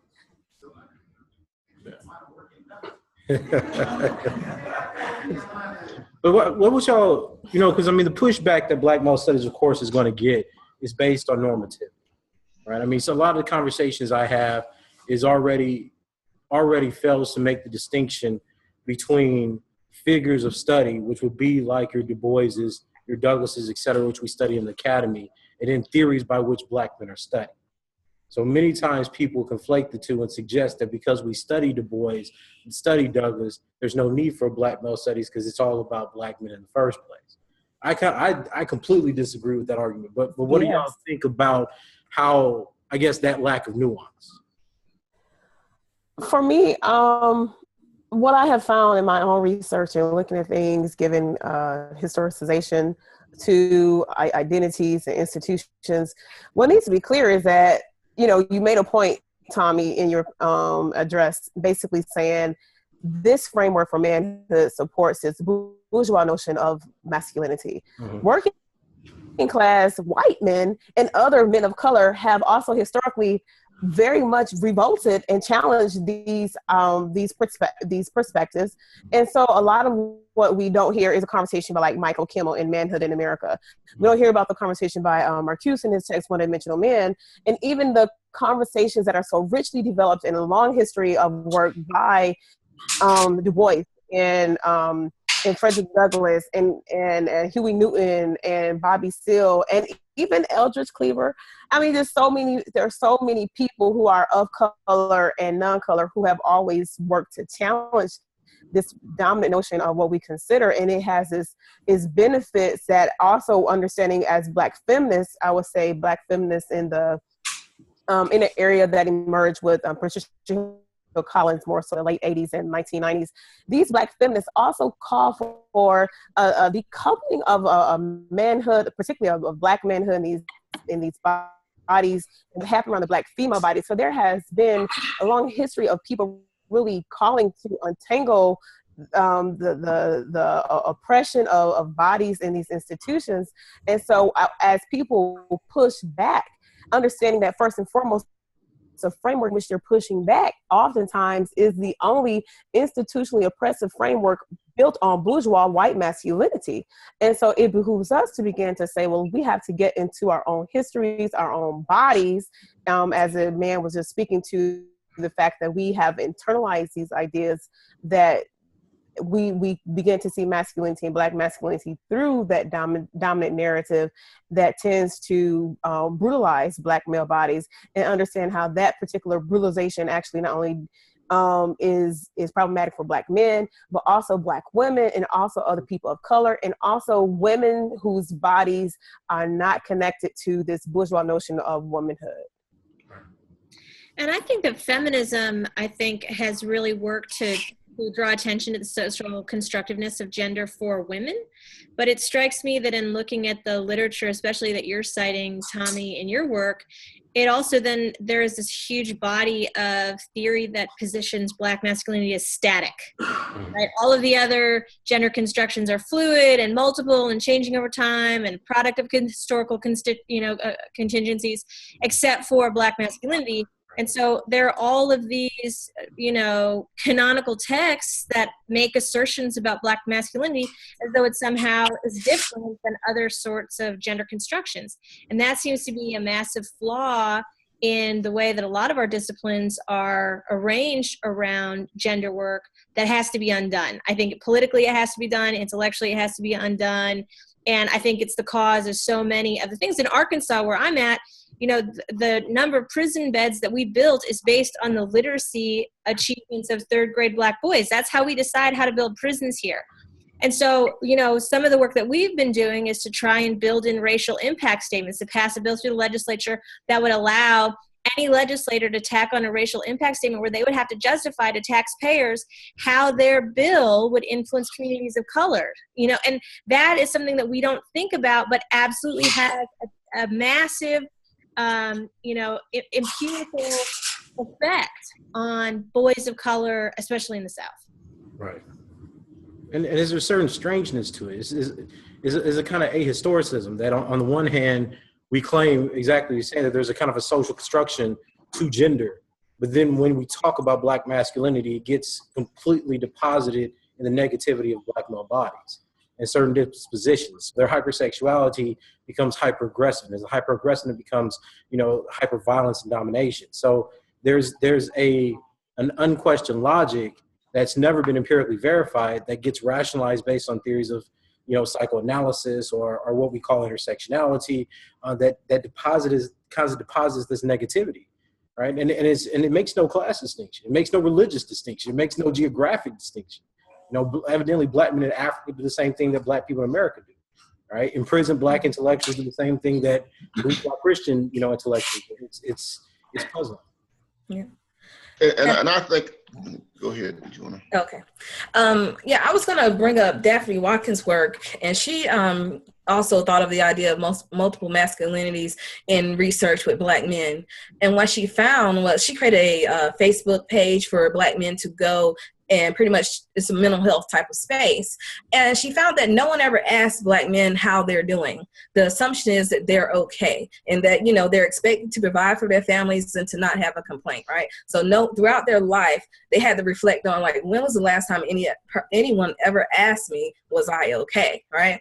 And some of the problems that I think that limit the study of Black men is the lack of care and concern that we have for their overall well-being. Black male bodies are used for entertainment, for sports, and like workhorses in the industry, right? Society looks at Black male bodies as a product to be used and consumed, but not to be cared for. There's a distance that's created by the belief in and perpetuation of the stereotypes we mentioned before of Black male bodies that limit the feelings of empathy within our society, right? So I think that's some of the issues there. I agree, honey. Just saying. And I think we should also recognize that there's ideological capital in pushing this idea that Black men are undifferentiated. Mm-hmm. There's ideological capital pushing the idea that you can reduce Black men to a single essence. All right, that means if you can identify, all right, this essence, this thing, you can easily control, police it. You can easily, keep it managed. And there's so many interests tied to it. So I don't think that it's there. I think that there are interests that are there that have to be unpacked in terms of not acknowledging the diversity among Black men. In addition to that, I think that there's another problem in terms of our unwillingness, our aversion to, our indifference towards class analysis. It's something we just have a hard time dealing with class in this country, particularly in America. We can talk about race, or we can talk about gender and sexuality, but when it comes down to class and these conversations, it's like class is non-existent. And so somehow there needs to be this real critique of class, this real scrutinization of class. When you think about Douglass, you think about Du Bois, you think about all these so-called elites, they represent a small number of Black men in history, okay? I mean, you think about E.D. Nixon, the man who approached Martin Luther King Jr., who told Martin King Jr., Dr. King, we want you to speak for this movement because no one's gonna listen to working class Black men. Mm-hmm. Okay?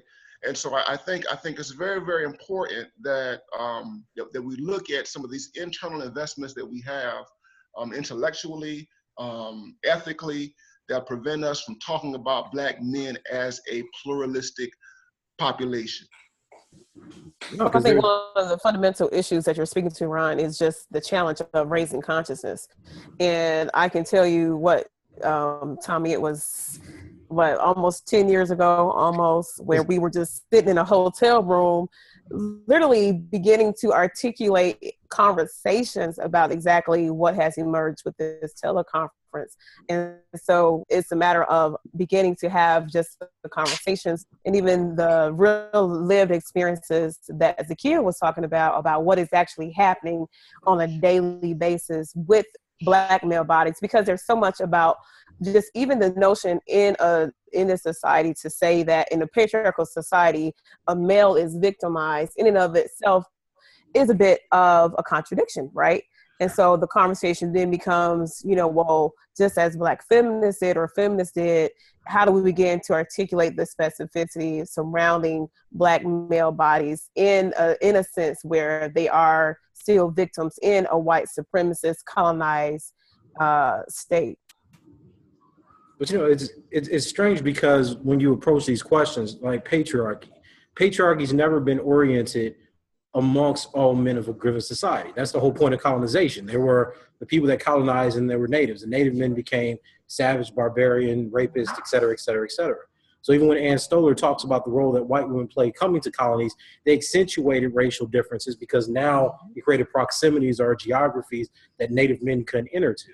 So it's strange to me that given the work that's done by like white female anthropologists, white historians like a Louise Newman, where the history of feminism is very clearly a delineation between white patriarchs being white men and white women, those people who could colonize, and black people become the colonized or the native savages, that we have such a hard time distinguishing and understanding the role that racially subordinate men have in a white supremacist society. And that's not just on a conceptual level. It's kind of like the proof is in the pudding.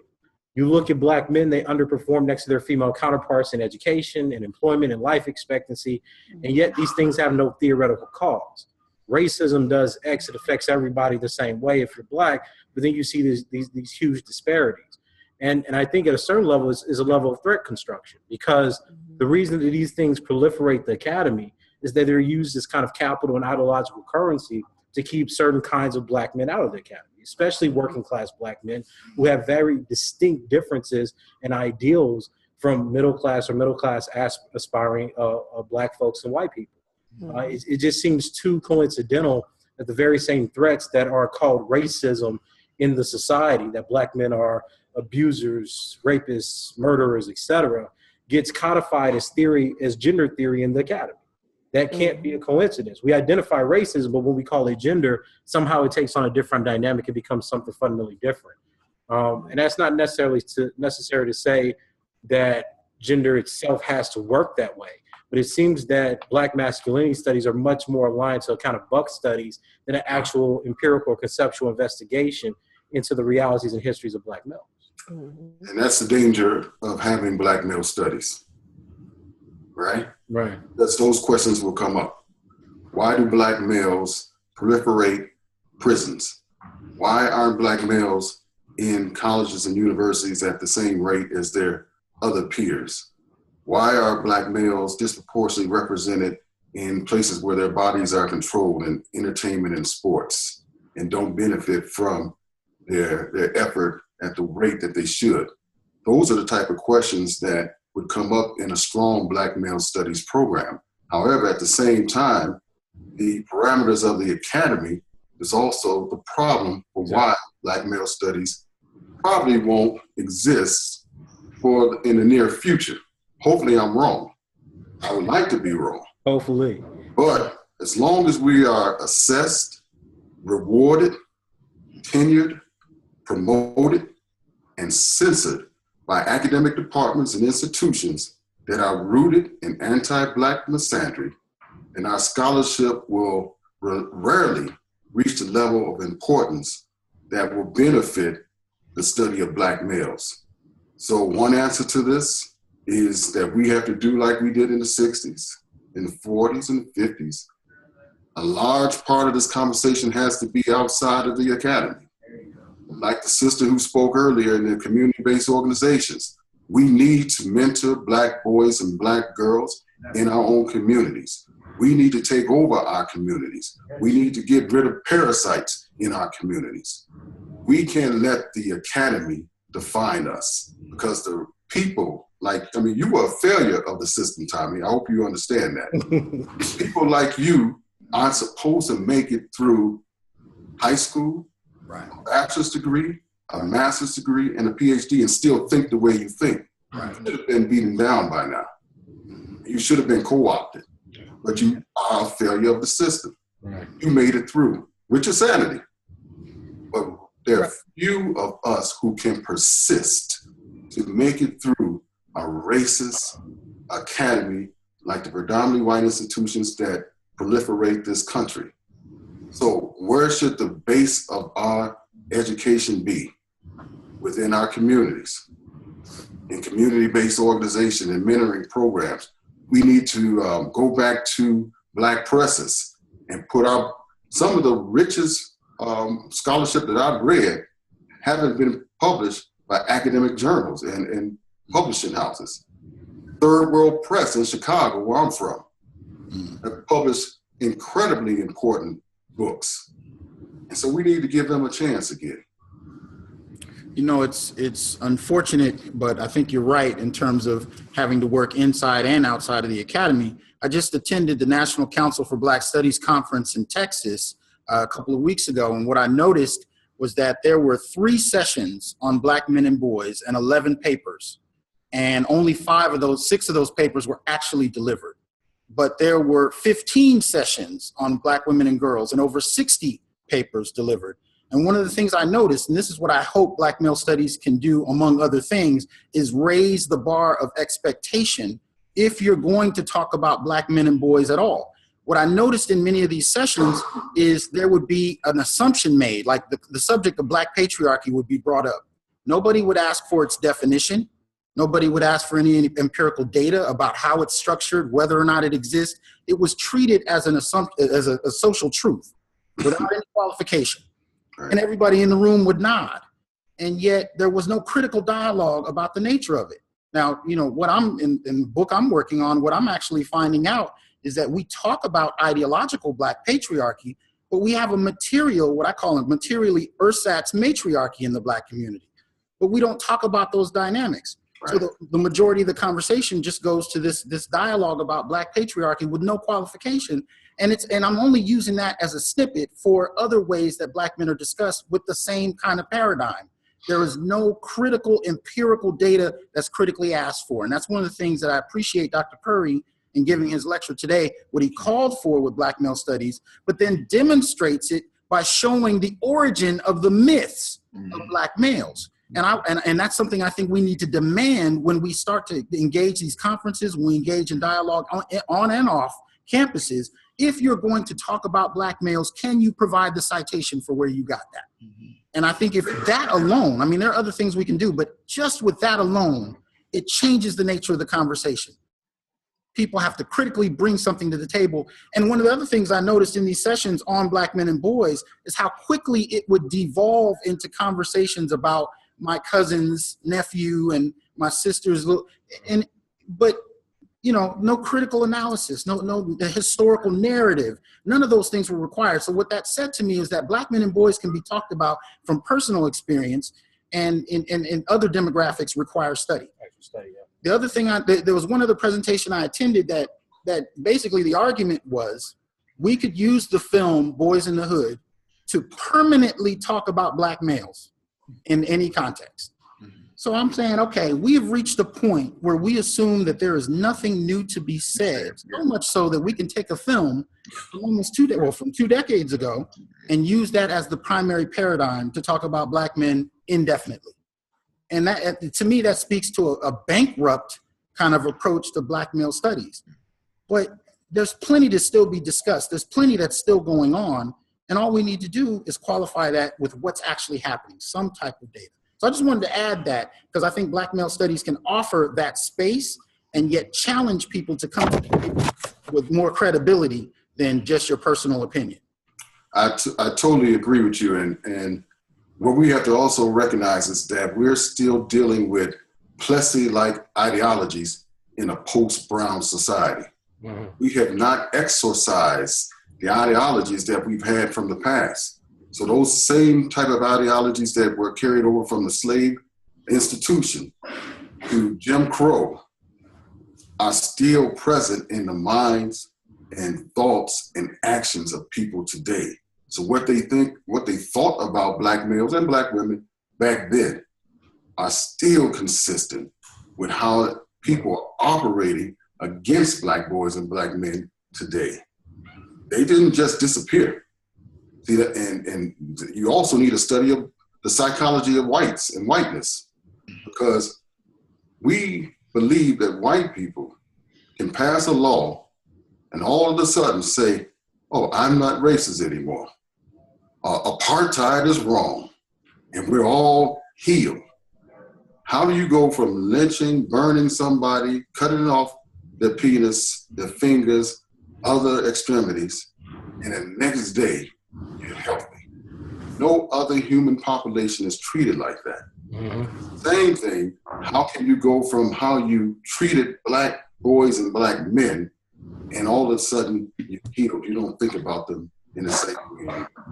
So you're absolutely right. We do need that within the academy. We need strong soldiers in there to do that of all genders and races, but we definitely need to be more involved in our communities and teach the young boys, just like whoever talked about the sister from Arkansas, about the prisons fixing their beds on the 3rd grade literacy rate. We need to be touching those boys intellectually and spiritually and emotionally and psychologically to make sure that they're protected from the racism, the gendered racism that they're going to experience. But there's a fight against that. I mean, most of the time when we're actually having conversations about gender, most of the conversations are just so sweeping. Every time you make a point about something that's missed on Black men, somebody says, "Oh, that's already covered." And right, you ask for page number, it doesn't exist, right?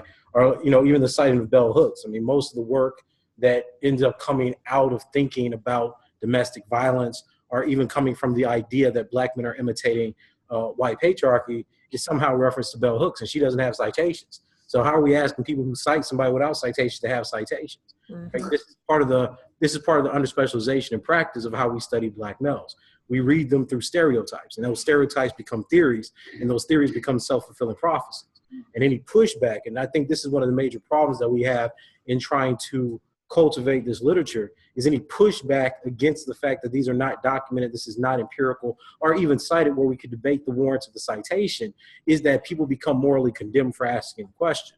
So you have a whole group of young Black men and boys, you have a whole group of other racialized males in the academy that don't feel like they could broach the question of Black or racialized masculinity, because the condemnation from feminists and white progressives is so stark that it could impact their career. And the stereotypes that proliferate just in general about Black or racialized men as being aggressive, misogynist, sexist, then becomes the way to read any kind of intervention into the discourses that are actually using empirical evidence or data. So it becomes a very difficult situation when you're talking about how the white academy utilizes different allegedly progressive gender and race theories to continue to threat construct or create constructions and dangers of middle class or educated Black men, and even women who push back on the dominant feminist historiography and theories. And I think that, again, that's part of the danger, is that you end up utilizing stereotypes about lower class Black men and women and Black families and environments to get whites in the academy to consider the people, the Black, educated Black men next to them, the educated Latinos next to them, as indicative of the same nature of the people they fear in society. And I think anytime that happens, then you're actually dealing with not simply a theoretical issue, but a very real political obstacle that utilizes stereotypes and certain kinds of racism to protect certain class interests. And I would add that those stereotypes functions as someone who studies and teaches religion, functions as religion. I mean, you have a kind of orthodoxy that exists where you can't ask questions, you can't do what you're supposed to do as an academic, to be critical. Okay, you're dealing with belief, you're dealing with myth. It's almost questioning God, or questioning the Bible, or questioning the Quran. And you're talking to believers who are deeply invested in the infallibility of the Bible, the infallibility of the Quran, of the Torah, and they're willing to kill you over that. And so I think that that's a part of the problem that we're dealing with, is that we just have, there's this orthodox creed where you have these a priori assumptions about Black men that exist that cannot be contested. And that these assumptions are beliefs, and they have the gravity and the weight of religion. And I think the challenge is to continue to question their religion, to question those beliefs in God that they take for granted. Mm-hmm. And the other thing is that the representations just become so static, it becomes impossible to do empirical work.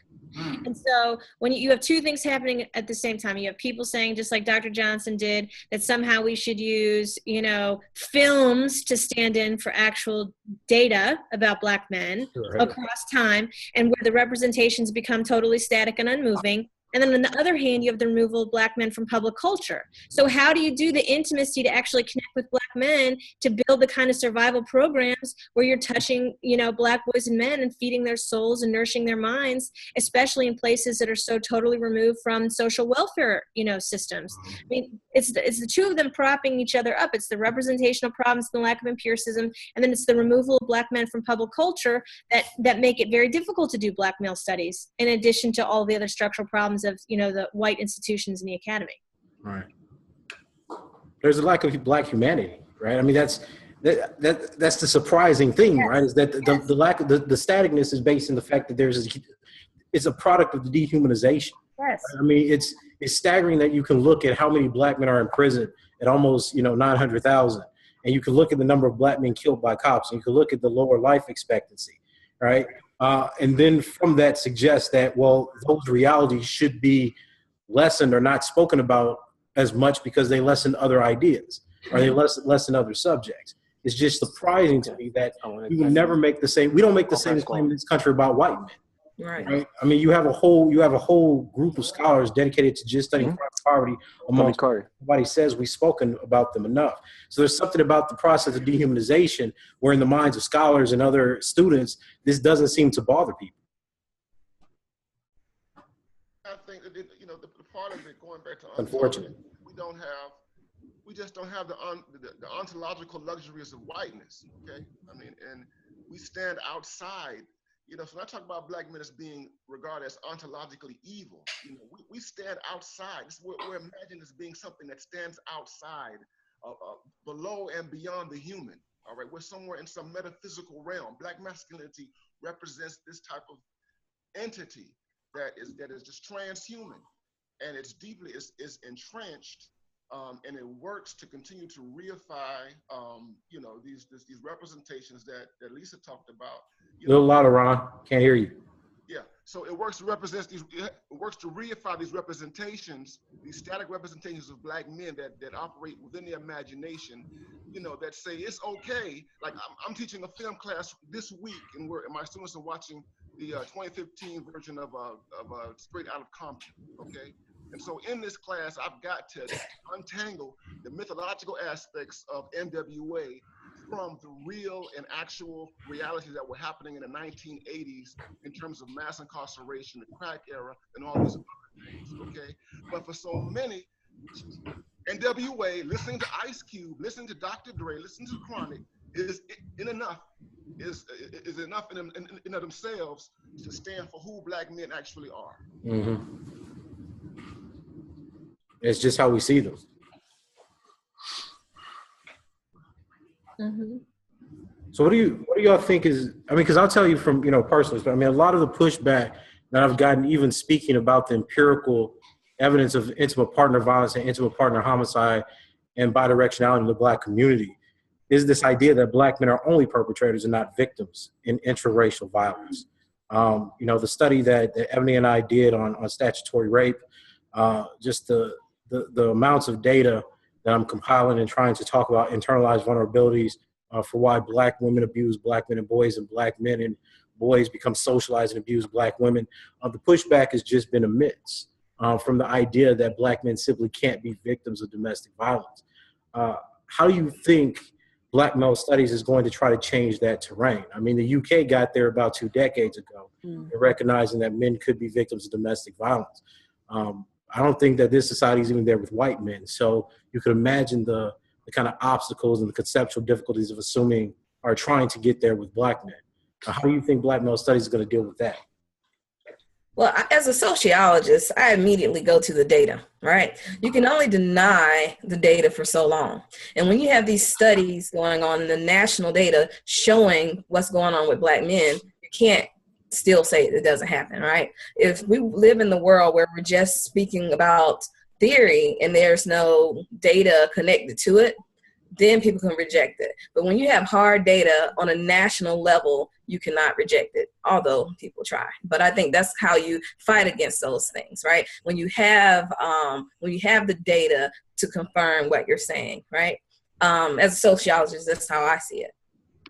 That's how we fight it. We have to be solid with our methods and with our data to, confirm our case. But then there's apologetic that they're doing it out of self-defense, things we have no data from.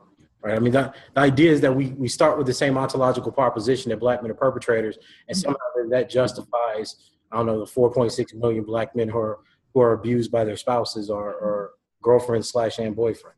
Mm-hmm. Well, I think it's a bigger issue here. I think part of it is what you're confronting, but as someone said, if you want to find the source of pain or the problem, follow the money. And black men are disposable. That's right. Right?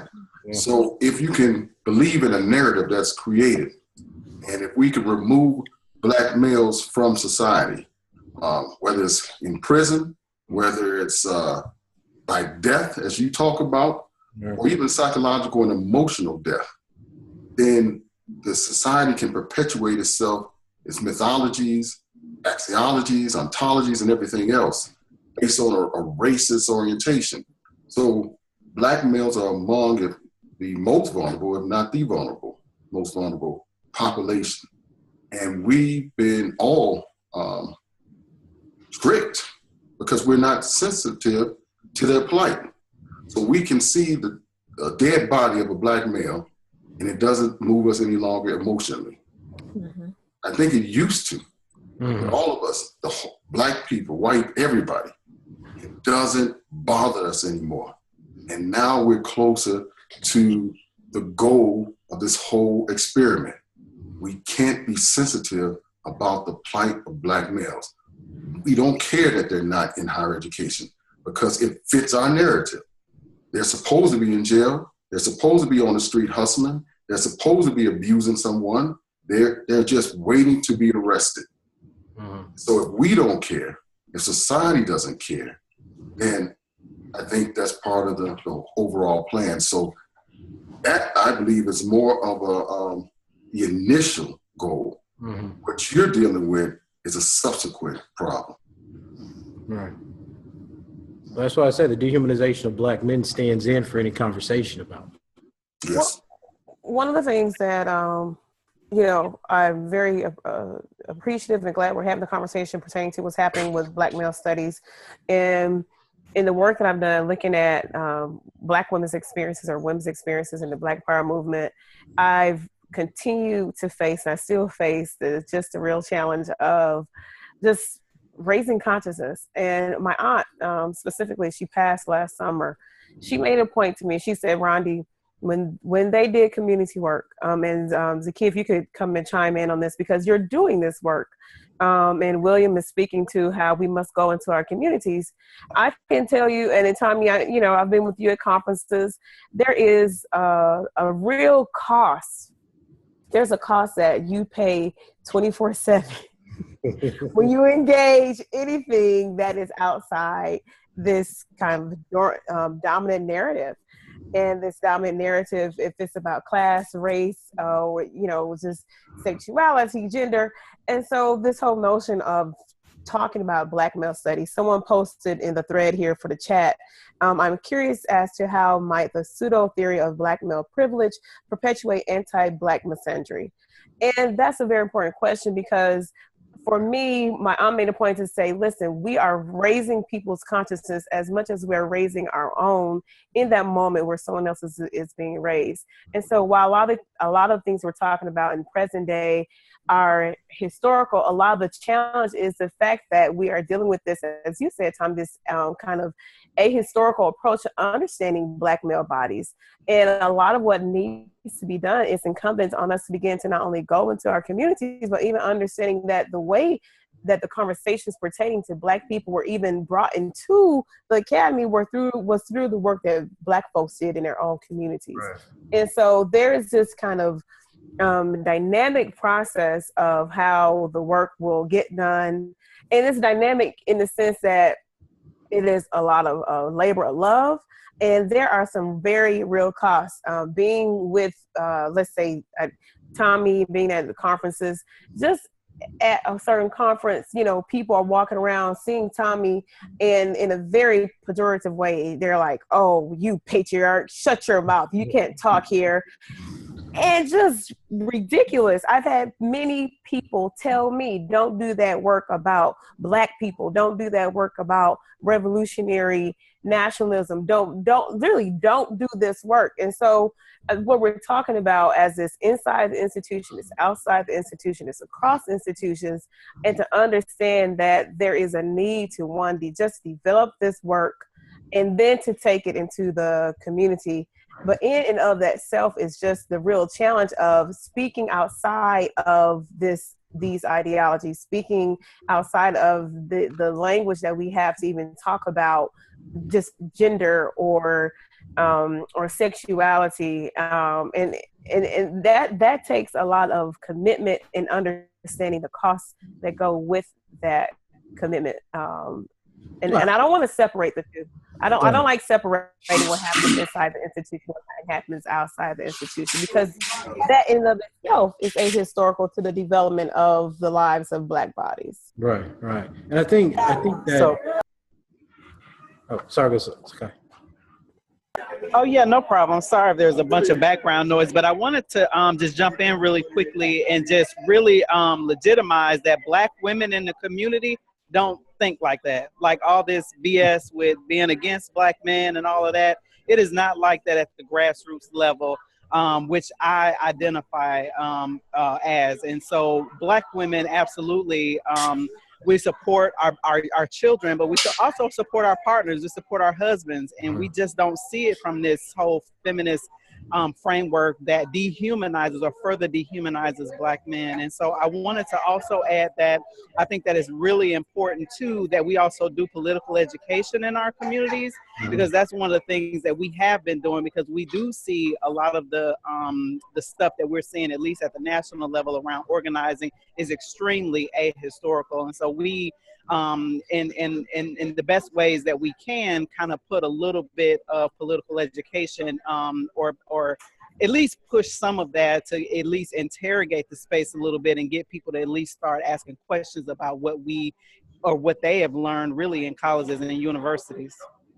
Yeah, I mean, I think that's important. It's always striking to me how, growing up in working class Black communities, you don't see this kind of opposition. I mean, oftentimes, Black boys are one of two or three in classes that are overwhelmingly dominated by women presence. And I can't remember a single time in my history from K through 12 where people remarked negatively about that. That's just kind of how it was. So it's a very different social orientation, especially given the higher education of Black women in our communities and the high rise of Black male unemployment. It's kind of like, you grow up seeing women that's providing both intellectual and economic sustenance for you as a young boy. So it's always strange that you get these theories. And the irony of it is that you get theories produced by a majority group of people who are claiming that they're underrepresented, which they are compared to white people. And we certainly need more Black women in the academy. But then there's this other part of that argument, which suggests that they're underrepresented next to Black men, and somehow Black men are the operative obstacle that's stopping certain ideas from being heard. And given that Black men don't even have a copyright on their own experience or how they're written about in the academy, that simply seems absurd. It's this idea that we can assert that Black men, because they are men, operate as patriarchs and have privilege over women, and not just some women, all women. So even though there's less than 50,000 Black men in the academy, somehow we allegedly oppress or affect the 620,000 white women in the academy as well. It's the only case I know of where the most underrepresented group, both as professors and students, somehow holds a disproportionate amount of power over a white academic institution. I know of no other account in society where that could be the case. So it's very strange for us to engage Black men in that way. And the only thing that I could think about is this idea that they're simply undesirable in these academic and social spaces, that you claim that they're already there so you don't have to do anything, you don't replace them when they leave or die. So it's a situation where the opposition between Black men and Black women become hyper visible to people in the academy. And then white people, white supremacy simply becomes the medium by which people get different gains, different employment opportunities, or different publishing venues. So I think it's an overall problem in terms of how we interpret this reality. And I think that a lot of the pushback that comes from Black men asserting themselves or asserting that they want to study the problems that affect Black men and boys empirically is that we're okay with it as long as it's on a descriptive level. So if you're talking about how many Black boys don't graduate high school, we're fine with that. But when we start talking about it in terms of policy, even though I completely disagree with my brother's keeper in terms of how it's formulated, when you start talking about policies to address that or theories that try to give different accounts of why that's the case, that's when you get the pushback. So then we have to ask, well, then how is gender operating in white supremacist academies where it seems to benefit certain classes and ideologies and then completely erase and deny others? Because there's no arguing with the fact that Black men and boys have done poorly in terms of both professorships as well as students in college, right? Over 60% of degrees go to Black women. But then how do we say from that population that those people somehow dominate all the discourses about race. And I think that that's part of the threat construction of the liberal academy, would suggest that certain groups of people have all the voice and other people have none. Yet you can't point to one text. We tried to do this a while back, William. You can't point to one text that's written about black men and boys that gives an independent theory of how black men and boys actually live, exist, can be explained outside of certain feminist orientations.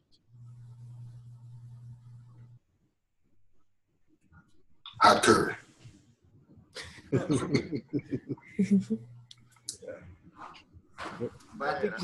I think we also have the same problem when it comes to talking about different types of black male vulnerability.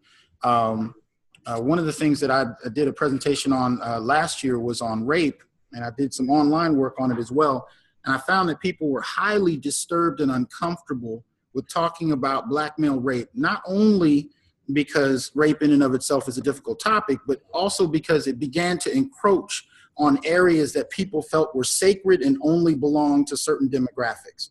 So when we began to really look at what happens with rape, rape becomes very interesting with black males because the definition of rape doesn't really change till about 4 years ago. Yeah, 2013. So prior to that, it had to do with the knowledge of, what was it, the carnal knowledge of, forced carnal knowledge of a woman against her will. And so it stands to reason that up through 1999, you'll find citations that say rapes are committed 99% by men. But when the definition by the FBI gets radically rechanged and opened up to deal with penetration, what we found is the number of male rapes went through the roof. And it somehow became, this new phenomenon. And then when we started to add new definitions of rape that pertain to men differently than it may pertain to other groups, looking at penetration, but then also looking at being made to penetrate, what we started to find was that the rates of male rape, again, skyrocketed. And then when we factored in prisons, now this is where it gets interesting. In women's prisons, the rates of rape are actually higher, but because the number of men incarcerated, the numbers of rapes for men, again, go through the roof. So when you start to outline those dynamics and deal with actually reported rapes, we start to find that men, particularly black men, are highly susceptible to rape and have some of the largest numbers in the country. You start to, you want to have that conversation and really get at the mechanics of what's going on, but you've frustrated so many people because you've stepped on their political territory. And that's the reality we also have to come to grips with. Some of these issues are about political territory. They're about potential resources. They're about policies. They're not about suffering. Because we come into this discussion thinking that we're actually going to talk about suffering and engage people's lived experiences. But what we're not being told is this is a very political discussion and you might be excluded, not because your data is inaccurate, but because you're encroaching upon my political territory. So we have to learn how to be able to have those kind of dynamics as well. Another part about it as well is that, remember, these are victims, right? These are victims of trauma. So what ends up happening is that they become untreated, invisible, and you only see the end result of the violent consequence you want to see. So you look at a young black boy who's raped at the age of 6 or 9, that's continued to be raped until he reaches puberty. This is actually a case study we have in our study. Is raped for 4 or 5 years, reaches puberty, wants to pursue a relationship with a person that's raping him. She says no. He develops a fetish for oral sex because she used to pay him to perform cunnilingus on her during that period of time. So then as an adult, you have different issues of sustaining relationships. You have different issues of conflict resolution. You have different issues of self-esteem and depression. You have turning to certain kind of forms of substance abuse. And these individuals exist in society. These black males exist in society. But let an incident of domestic violence happen, it's automatically deemed as hypermasculinity, right? Mm-hmm. There's no study of the antecedents of the environmental conditions, the ecology of racism and black male vulnerability that leads us to understand the overall conclusion of it. And this is the problem when we have theories guiding the way that empirical studies like social work or sociology are being done. Black men take a back seat, their experiences take a back seat to the overarching dynamics of well outdated theories like Pence's argument on the Duluth model. It becomes almost cynical, right, in the ways that the empirical evidence and the kind of suffering that black men and boys engage are denied within the academy, given the preference for people of theory. And given that there's a lack of accountability in the minds of theorists, and many of these theorists turn to blogs rather than publications, right? Because it's easier to get around the peer review process that way to maintain some of these views. No, I know of no one that's actually studying whether or not the Duluth model or the idea that men view simply for domination is coming out of serious studies of working class black men or boys, right? And these are immense problems. I mean, I think one of the interventions that Black male studies is trying to do is trying to situate how the theories that we've all come to be socialized, right, that we learn in gender courses or in critical race feminism courses, come to have such an overdetermination in regarding these populations that no hint of criticism or even evidence can refute them. Because in many of these cases, it's evidence that's being turned away, right? The evidence simply doesn't have the same weight as the prior theory because the theory doesn't need to be tested, right? I think it's unfortunate. It just continues to snowball and silence Black men and boys who are trying to do this work. You may get one or two things that are published in an article, but nobody makes this their kind of sole career and motivation. The other thing I think is that there's so many factors contributing to the disappearance of Black boys and men as victims. So I was thinking as you were talking about Penn State and Jerry Sandusky, and thinking about the way in which the news media persistently covered that tremendous series of rape as assault, or occasionally sexual assault. Well, that's different. That has a different valence. It has a different resonance in the culture to say that all of these boys were victims of assault, because that disappears the sex from the power. Absolutely. I also think, Arkansas created something called the Castle Doctrine, and that's the basis for stand your ground laws. And I think right now I'm working on a piece about the trajectory of violence against Black boys, and I start with Emmett Till and end with Tamir Rice, and talk about how the gun, when it's held by police officers or white civilians, disappears Black boys as victims of white supremacy. And I think that there's a lot of work to be done about the multiplicity of tools that are used to make it impossible for Black boys and men to define themselves as victims in a culture like this. The other side of that, though, is white. Like, what does it mean then for white men especially, but definitely white women too, to think of themselves as never perpetrators or victims? What does that teach us about the national fantasy? What does that teach us about the nation and nationalism? What does that mean in a post-Obama America? What does that mean in America under Trump? Like, all of those things are large-scale ideological constructions that are absolutely shifting in this political moment. And because we don't have this huge field of Black male studies to draw upon, everybody's reinventing, all of these arguments and building the data from scratch. And so it's very difficult then to draw conclusions about where we're going or what we can anticipate or what solutions we might be able to offer, because so much of it is reactionary. So much of it is about, just trying to survive. No, you're right. And I mean, one of the things that I've been most frustrated about is when we talk about police brutality, we absolutely eliminate the sexual element to it. Despite the sodomy, despite the penetration, despite the mutilation of Black men's genitalia, especially testes, over and over and over again, is shocking to me. Because what we do, I mean, and this is I'm constantly focused on the way in which when Black boys are killed, be it historically like we know with Emmett Till, or we think about Michael Brown, you see the display of the body, right? The body is left out, the body is bleeding, the body is disfigured. There seems to be no conscious recognition by anyone in the society or by scholars of the kind of remnants this has to lynchings. David Marriott's been the exception of that, of course. But at the same time, even in public, in our social media culture, we share these images constantly. And we think we don't take a second thought to think about how this actually affects young Black men and boys, to see their dead bodies on display. And then to have those very same corpses said that they're taking up too much space in how we think about state violence brutality, while eliminating the sexualization of those bodies seems to only do more damage in terms of how we're actually thinking about and trying to analyze the problem of Black male death. What does it mean then to sort of study Black males as the dead-bound subject? And I'm asking this because I think one issue that I have with the studies of the Black male studies that I've sort of brought up with Dr. Curry as one of his students is how we study Black males as death-bound subjects. What does that mean? Because, there are different ways to study Black males from all of the discussions that we've been having so far about Black males.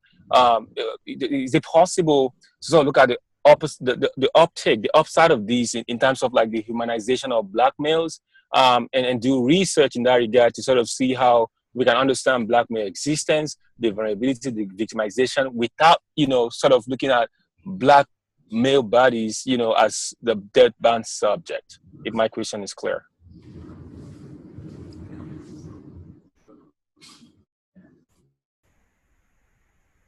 That's Tommy. I'm writing a book called Beyond Death in Jail right now. So. Well, go ahead. Because my work on Black male death. So go ahead, Ron. Race, masculinity, death in jail.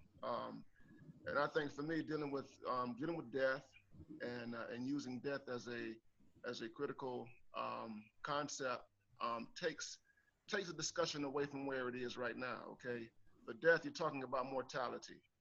And talking about mortality isn't the same thing as talking about, say, domestic violence in a particular kind of way, not to diminish domestic violence or sexual violence or anything like that, but to move the conversation or the kind of center conversation around the lived experience, the lived moral experiences of Black men. Okay, we think about mortality in terms of health. We think about education. We think about prison and all those other things. It gives you much broader room to talk about Black men, as opposed to having the starting point being misogyny or sexism, or opposed to the starting point being crime. When we talk about death, it opens up to a broader vocabulary for talking about Black men. So death is not necessarily a negative thing. Excuse me. I think that death is a very positive starting point. It's not an end point, but I think it's a starting point for talking about the gravity. That's the most important thing, the gravity of the condition that we're dealing with. And it opens up a conversation about Black men across classes, Black men across age spectrum, across sexualities and the like. So death is just a starting point, but not an end point. Right.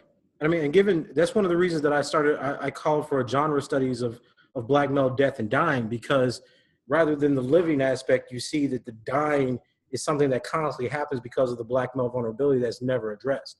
That there's an anticipation in death by Black men. I talk about this in terms of necromancy. I know Dr. Corrigan's done a lot of work on this in terms of necromimesis. These aspects by which Black men are always speaking towards the dead because they're present in there now. The hazards, the danger of Black male life is just so always in peril.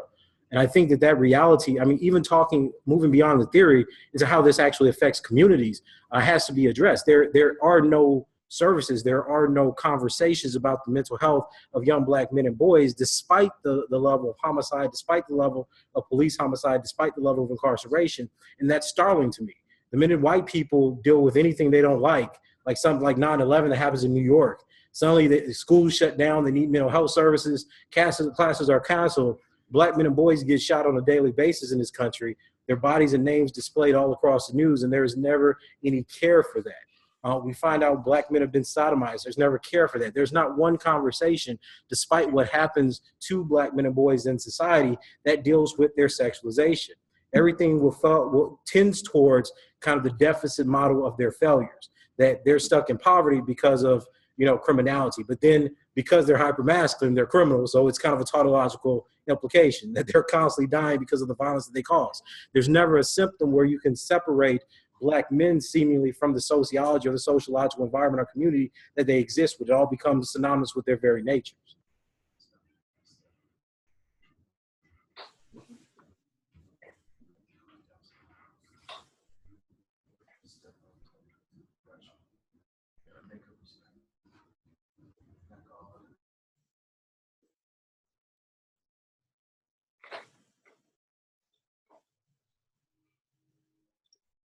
So one of the questions that I would pose to the group is, based on your position, based on your research, what types of suggestions and what types of contributions do you think need to be made at this early stage for developing Black male studies?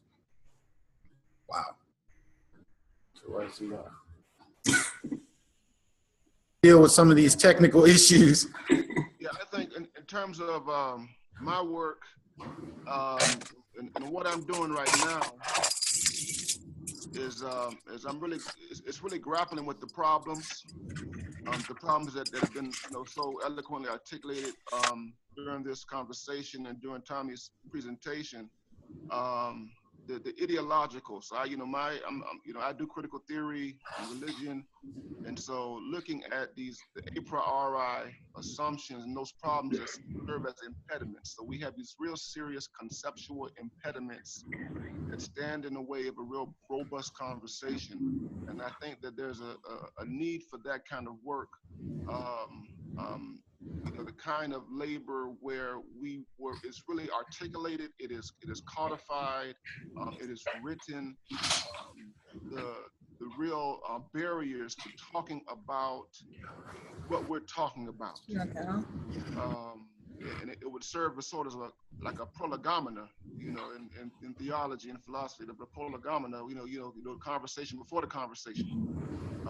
And I think that's an endeavor that's worthwhile, that needs to be done. Just one aspect out of so many other things that need to go forward. So in my political work, I do a lot of work on reproductive justice. And there's only one provider in Alabama, and that's Dr. Lily Parker. And there's not a lot of discourse about Black masculinity and reproductive justice. And there are Black men that do reproductive justice work to secure abortion rights and access to reproductive health care all across the country, not necessarily as providers, but as supporters. And in terms of topoi or topics, I would like to see, Black male studies or Black masculinity studies or whatever it ends up being, take on life and death in that way, and thinking about how is it that Black men do function as fathers and husbands and lovers and community organizers around healthcare access, for sure, as a topic that I think needs to, because a lot of us work on prison, a lot of us work on radical justice movements in the U.S. and abroad. But, if we're talking about hot button topics that are sort of an anathema in Black communities, abortion is definitely it.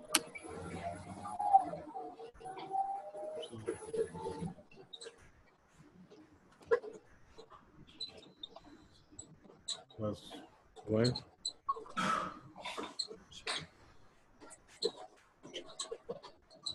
So what other contributions do you think need to be made at this early stage? What areas of focus should there be? Well, I think there are definitely, again, I do health, and I think that it's important to focus on Black male health as well. Mental health as well as physical health, because it's not well studied. It's not focused on much at all. And in the literature, it shows that Black men are 30% more likely to die from heart disease and 60% more likely to die from stroke.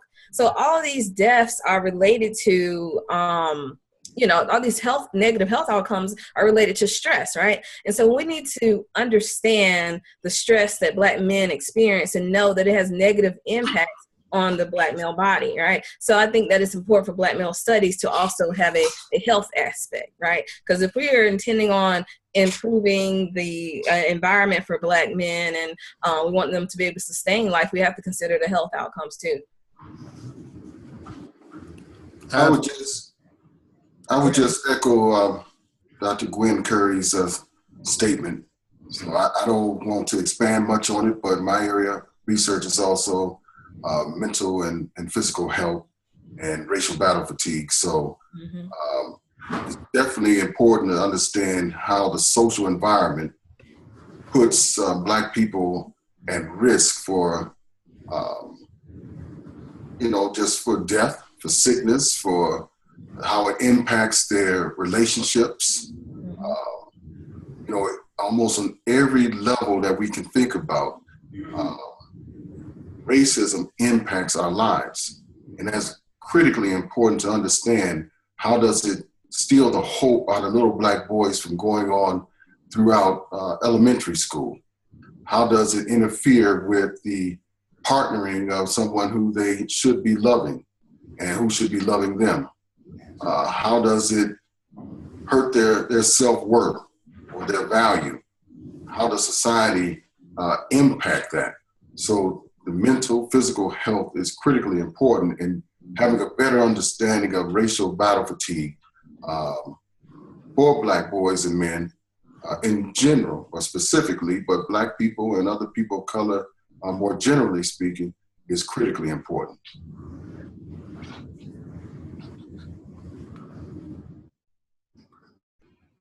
Well, since, I was told I was supposed to answer this question as well. So, I mean, I get the call for Black male studies is a project or area of study that synthesizes both the empirical and the conceptual realities that Black men endure.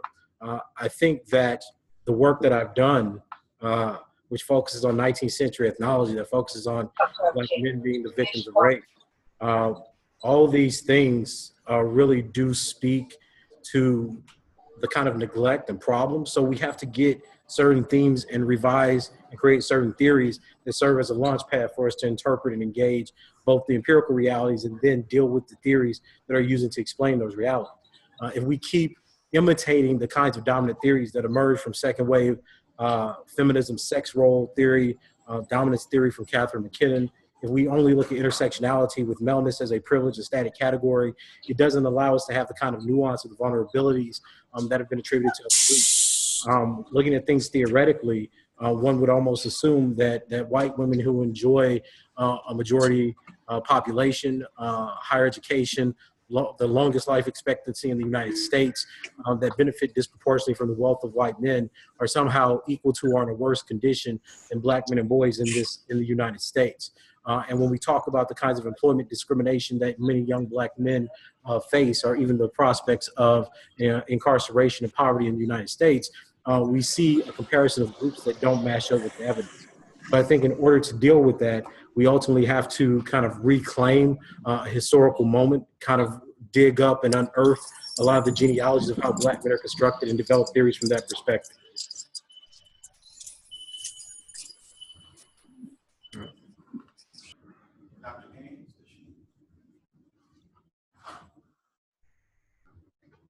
Yes. Your thoughts on what can be done at this early stage to kind of build this up and what needs to be focused on?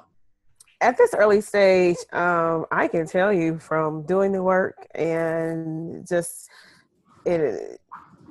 seriously just being very diligent and committed to, one, having the conversations, and to, at all costs, continue to do the work. This is not easy. Again, I think, a lot of times this whole notion of raising consciousness, for whatever people understand that idea to be contemporarily, it is a matter of being committed to it. So we're talking about studying, having these conversations. I do this work with a young lady that I'm adopting. I do this work with my students in my class. I do this work with my family members. A number of the things that Zakiya was talking about, there's such a need for us to just create the conversation, but the barriers to discursive institutional oppression, those barriers are real.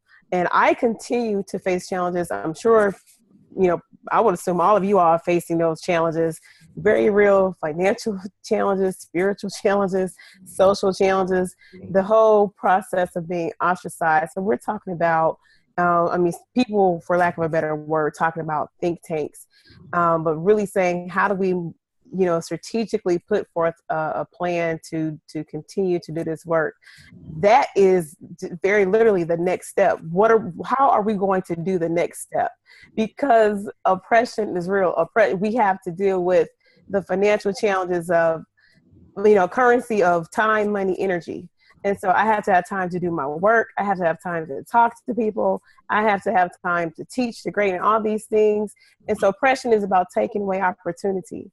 And so the next step is just about continuing the dialogue and keep doing the work that I know we do, because we are literally involved in epistemic reality, if I can kind of make that word up right now. But we're creating something as we are trying to create, this conversation, because the reality of what happens to Black men's bodies.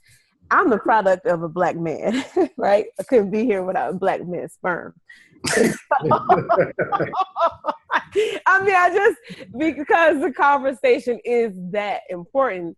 not to be graphic, but my point is that if we really don't deal with the challenges of just having the conversation and the work that it takes to even have a conversation and doing the work in our communities, I mean, we're already, caught up in this kind of catch-22 of oppression where we lose these opportunities and these moments to continue this work. So the next step is just to keep doing the work and having the conversations and doing the work in our homes and in our communities.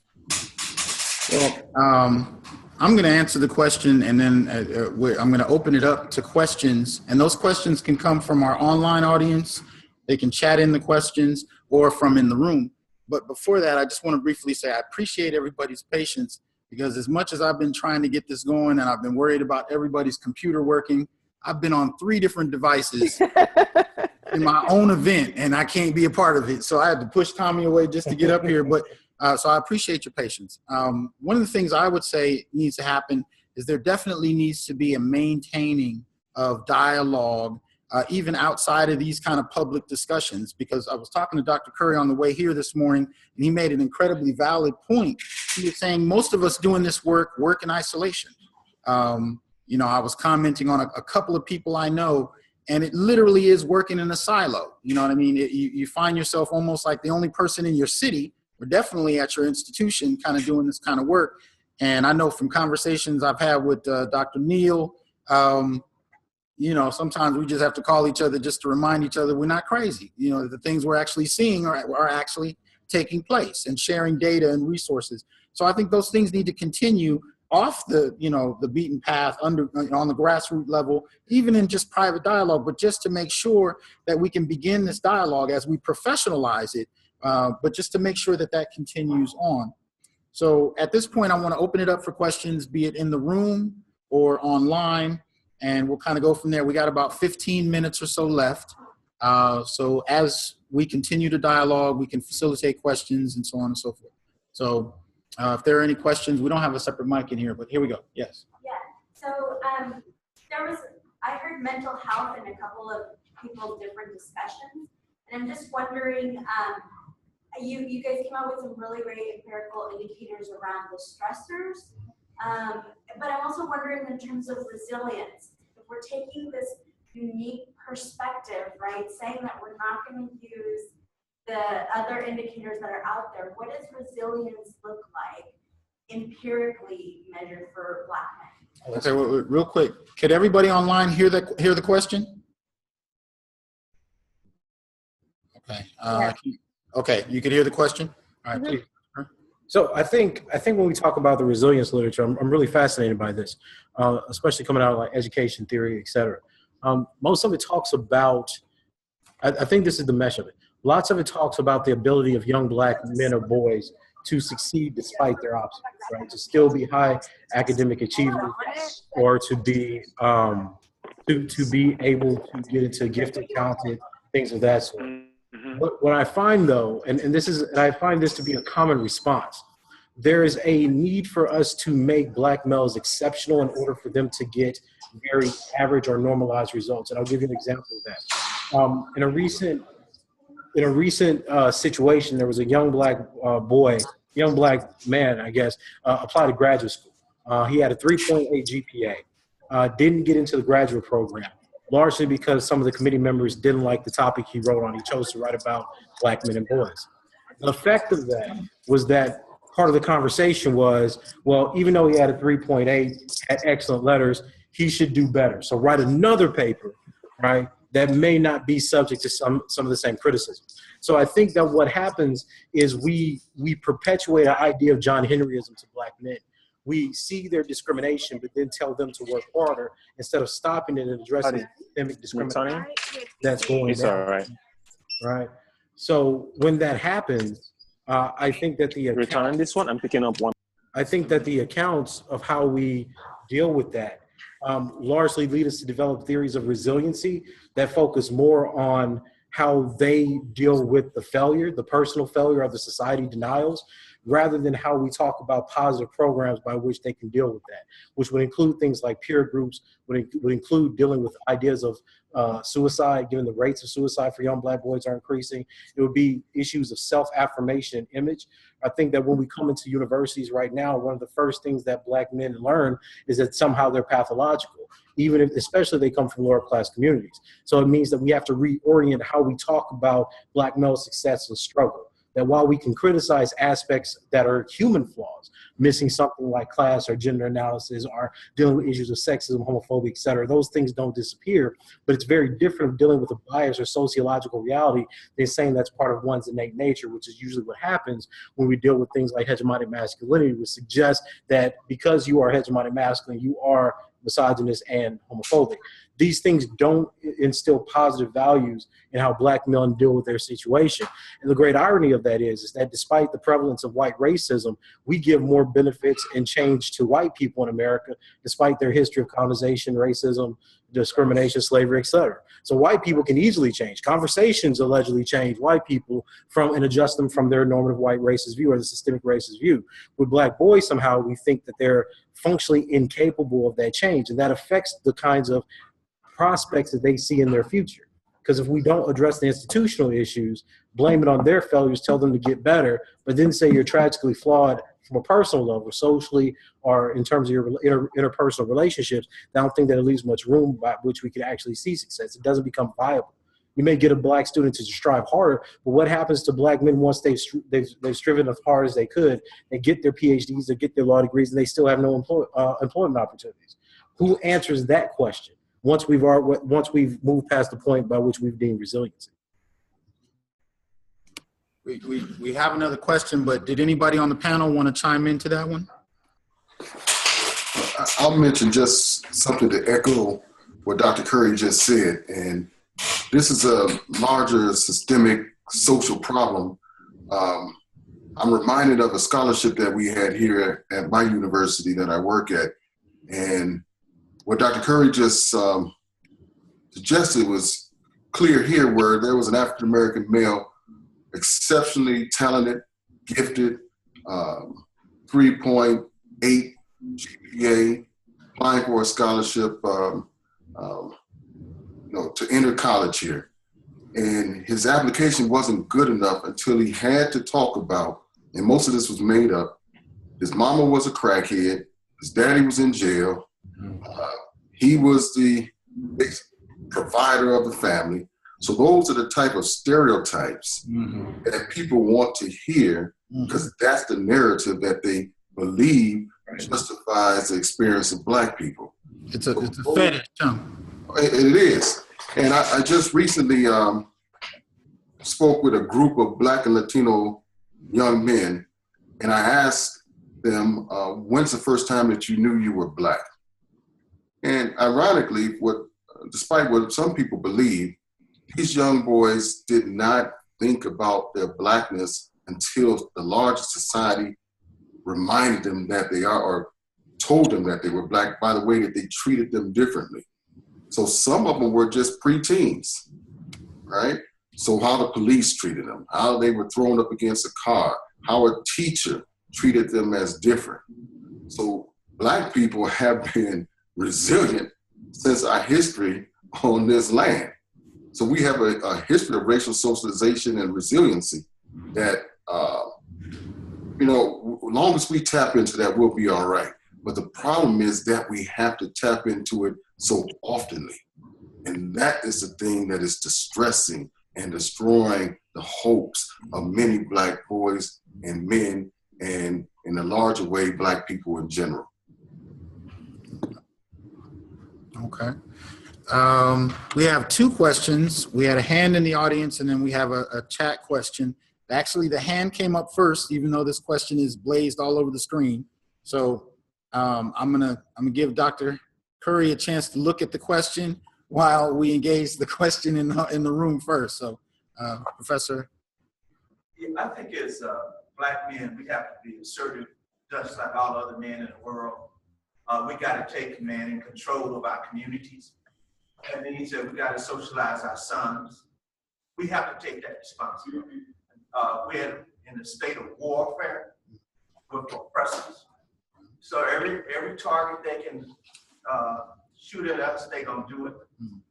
And so I think our job is to go for Black power. Take command and control of our communities, along with our women. We don't have a conflict really with our women. We're one people, and we're oppressed. So we need to, the academy needs to help the community come up with the ideology, the studies, the sociology to enable us as we work in our communities. And I think the critical work is going to be what we do as men in socializing our young men, building our own independent institutions, creating our own wealth system, defending ourselves and our women and our children. We have to do what men do. That's what we do that's what men do around the world. Create a community. So partially what you're calling for is really the, Dr. Williams said earlier, I really got his comment. Dr. Smith, Yeah. you're also talking about the 1968 Black Studies Project, which is supposed to be serving the community. Exactly right. And a lot of people don't realize that Black Go Studies, down and help. Black Studies was technically supposed to be the STEM field for improving the Black community. Right. And that dynamic has kind of been forgotten about. We can talk about, professionalization. We can talk about careerism, and we've kind of lost track, I would argue, in some respects in that regard. I would only add one thing to what I thought I heard that I just take just small issue with. I don't think it's the academy shouldn't be influencing the community. It should be reciprocal. Right? So it's a mutual. It should be a mutual conversation. So the community should also have a connection to Black male studies, Black studies, and influence that and have a communication, a dialogue. So it shouldn't be one unidirectional. I agree, 100%. All right. Okay, so we got 5 more minutes, and the question on our chat is how does neoliberal logic of privatization and market logics trumping that of governmental, structural, institutional logics tie into what would become the coursework and theories, and how does neoliberal logic of privatization and market logics trumping that of government, structural, institutional logic tie into what would become the, I guess it repeated itself. I thought it was one long question. All right. So I'm going to extend that for 5 more minutes to the group. So the first part of the question, how does neoliberal logic, privatization, market logics trumping that of government, structural, institutional logics? I think that this is an assimilated basis, right? I mean, if you're looking at the work of Giroux, the problem is that neoliberalism has become the ethos by which government, structural, institutional, and academic logics actually work now. And by neoliberalism, I'm talking here more of the idea of homo economicus, which is how do you assess, measure, and get certain products out of human bodies, which is an evolution of capitalism. So given that aspect of the question, how does it tie into what becomes the coursework? I think Black Male Studies is an anti-neoliberal project in the sense that the focus on Black men is exactly in relationship to the ways that they're exploited as capital, either by the prison industrial complex or the academic industrial complex. Because Black males are set up as caricatures for the exploiting of, in terms of gender politics, or even in the desirability of, the dummy candidate in searches. A lot of times what happens in these departments, this is what Black Male Studies seeks to address, the specificity of the kinds of discrimination that Black men focus on. A good example of that would be the kind of illusion of merit. I mean, most academic jobs are not decided by the merit of people involved, especially when you're talking about Black males. What you're talking about is fit. You're talking about collegiality. You're talking about the ways in which people feel comfortable about the personality and what they bring to the life of the community. That should be illegal, but of course it happens all the time in search committees.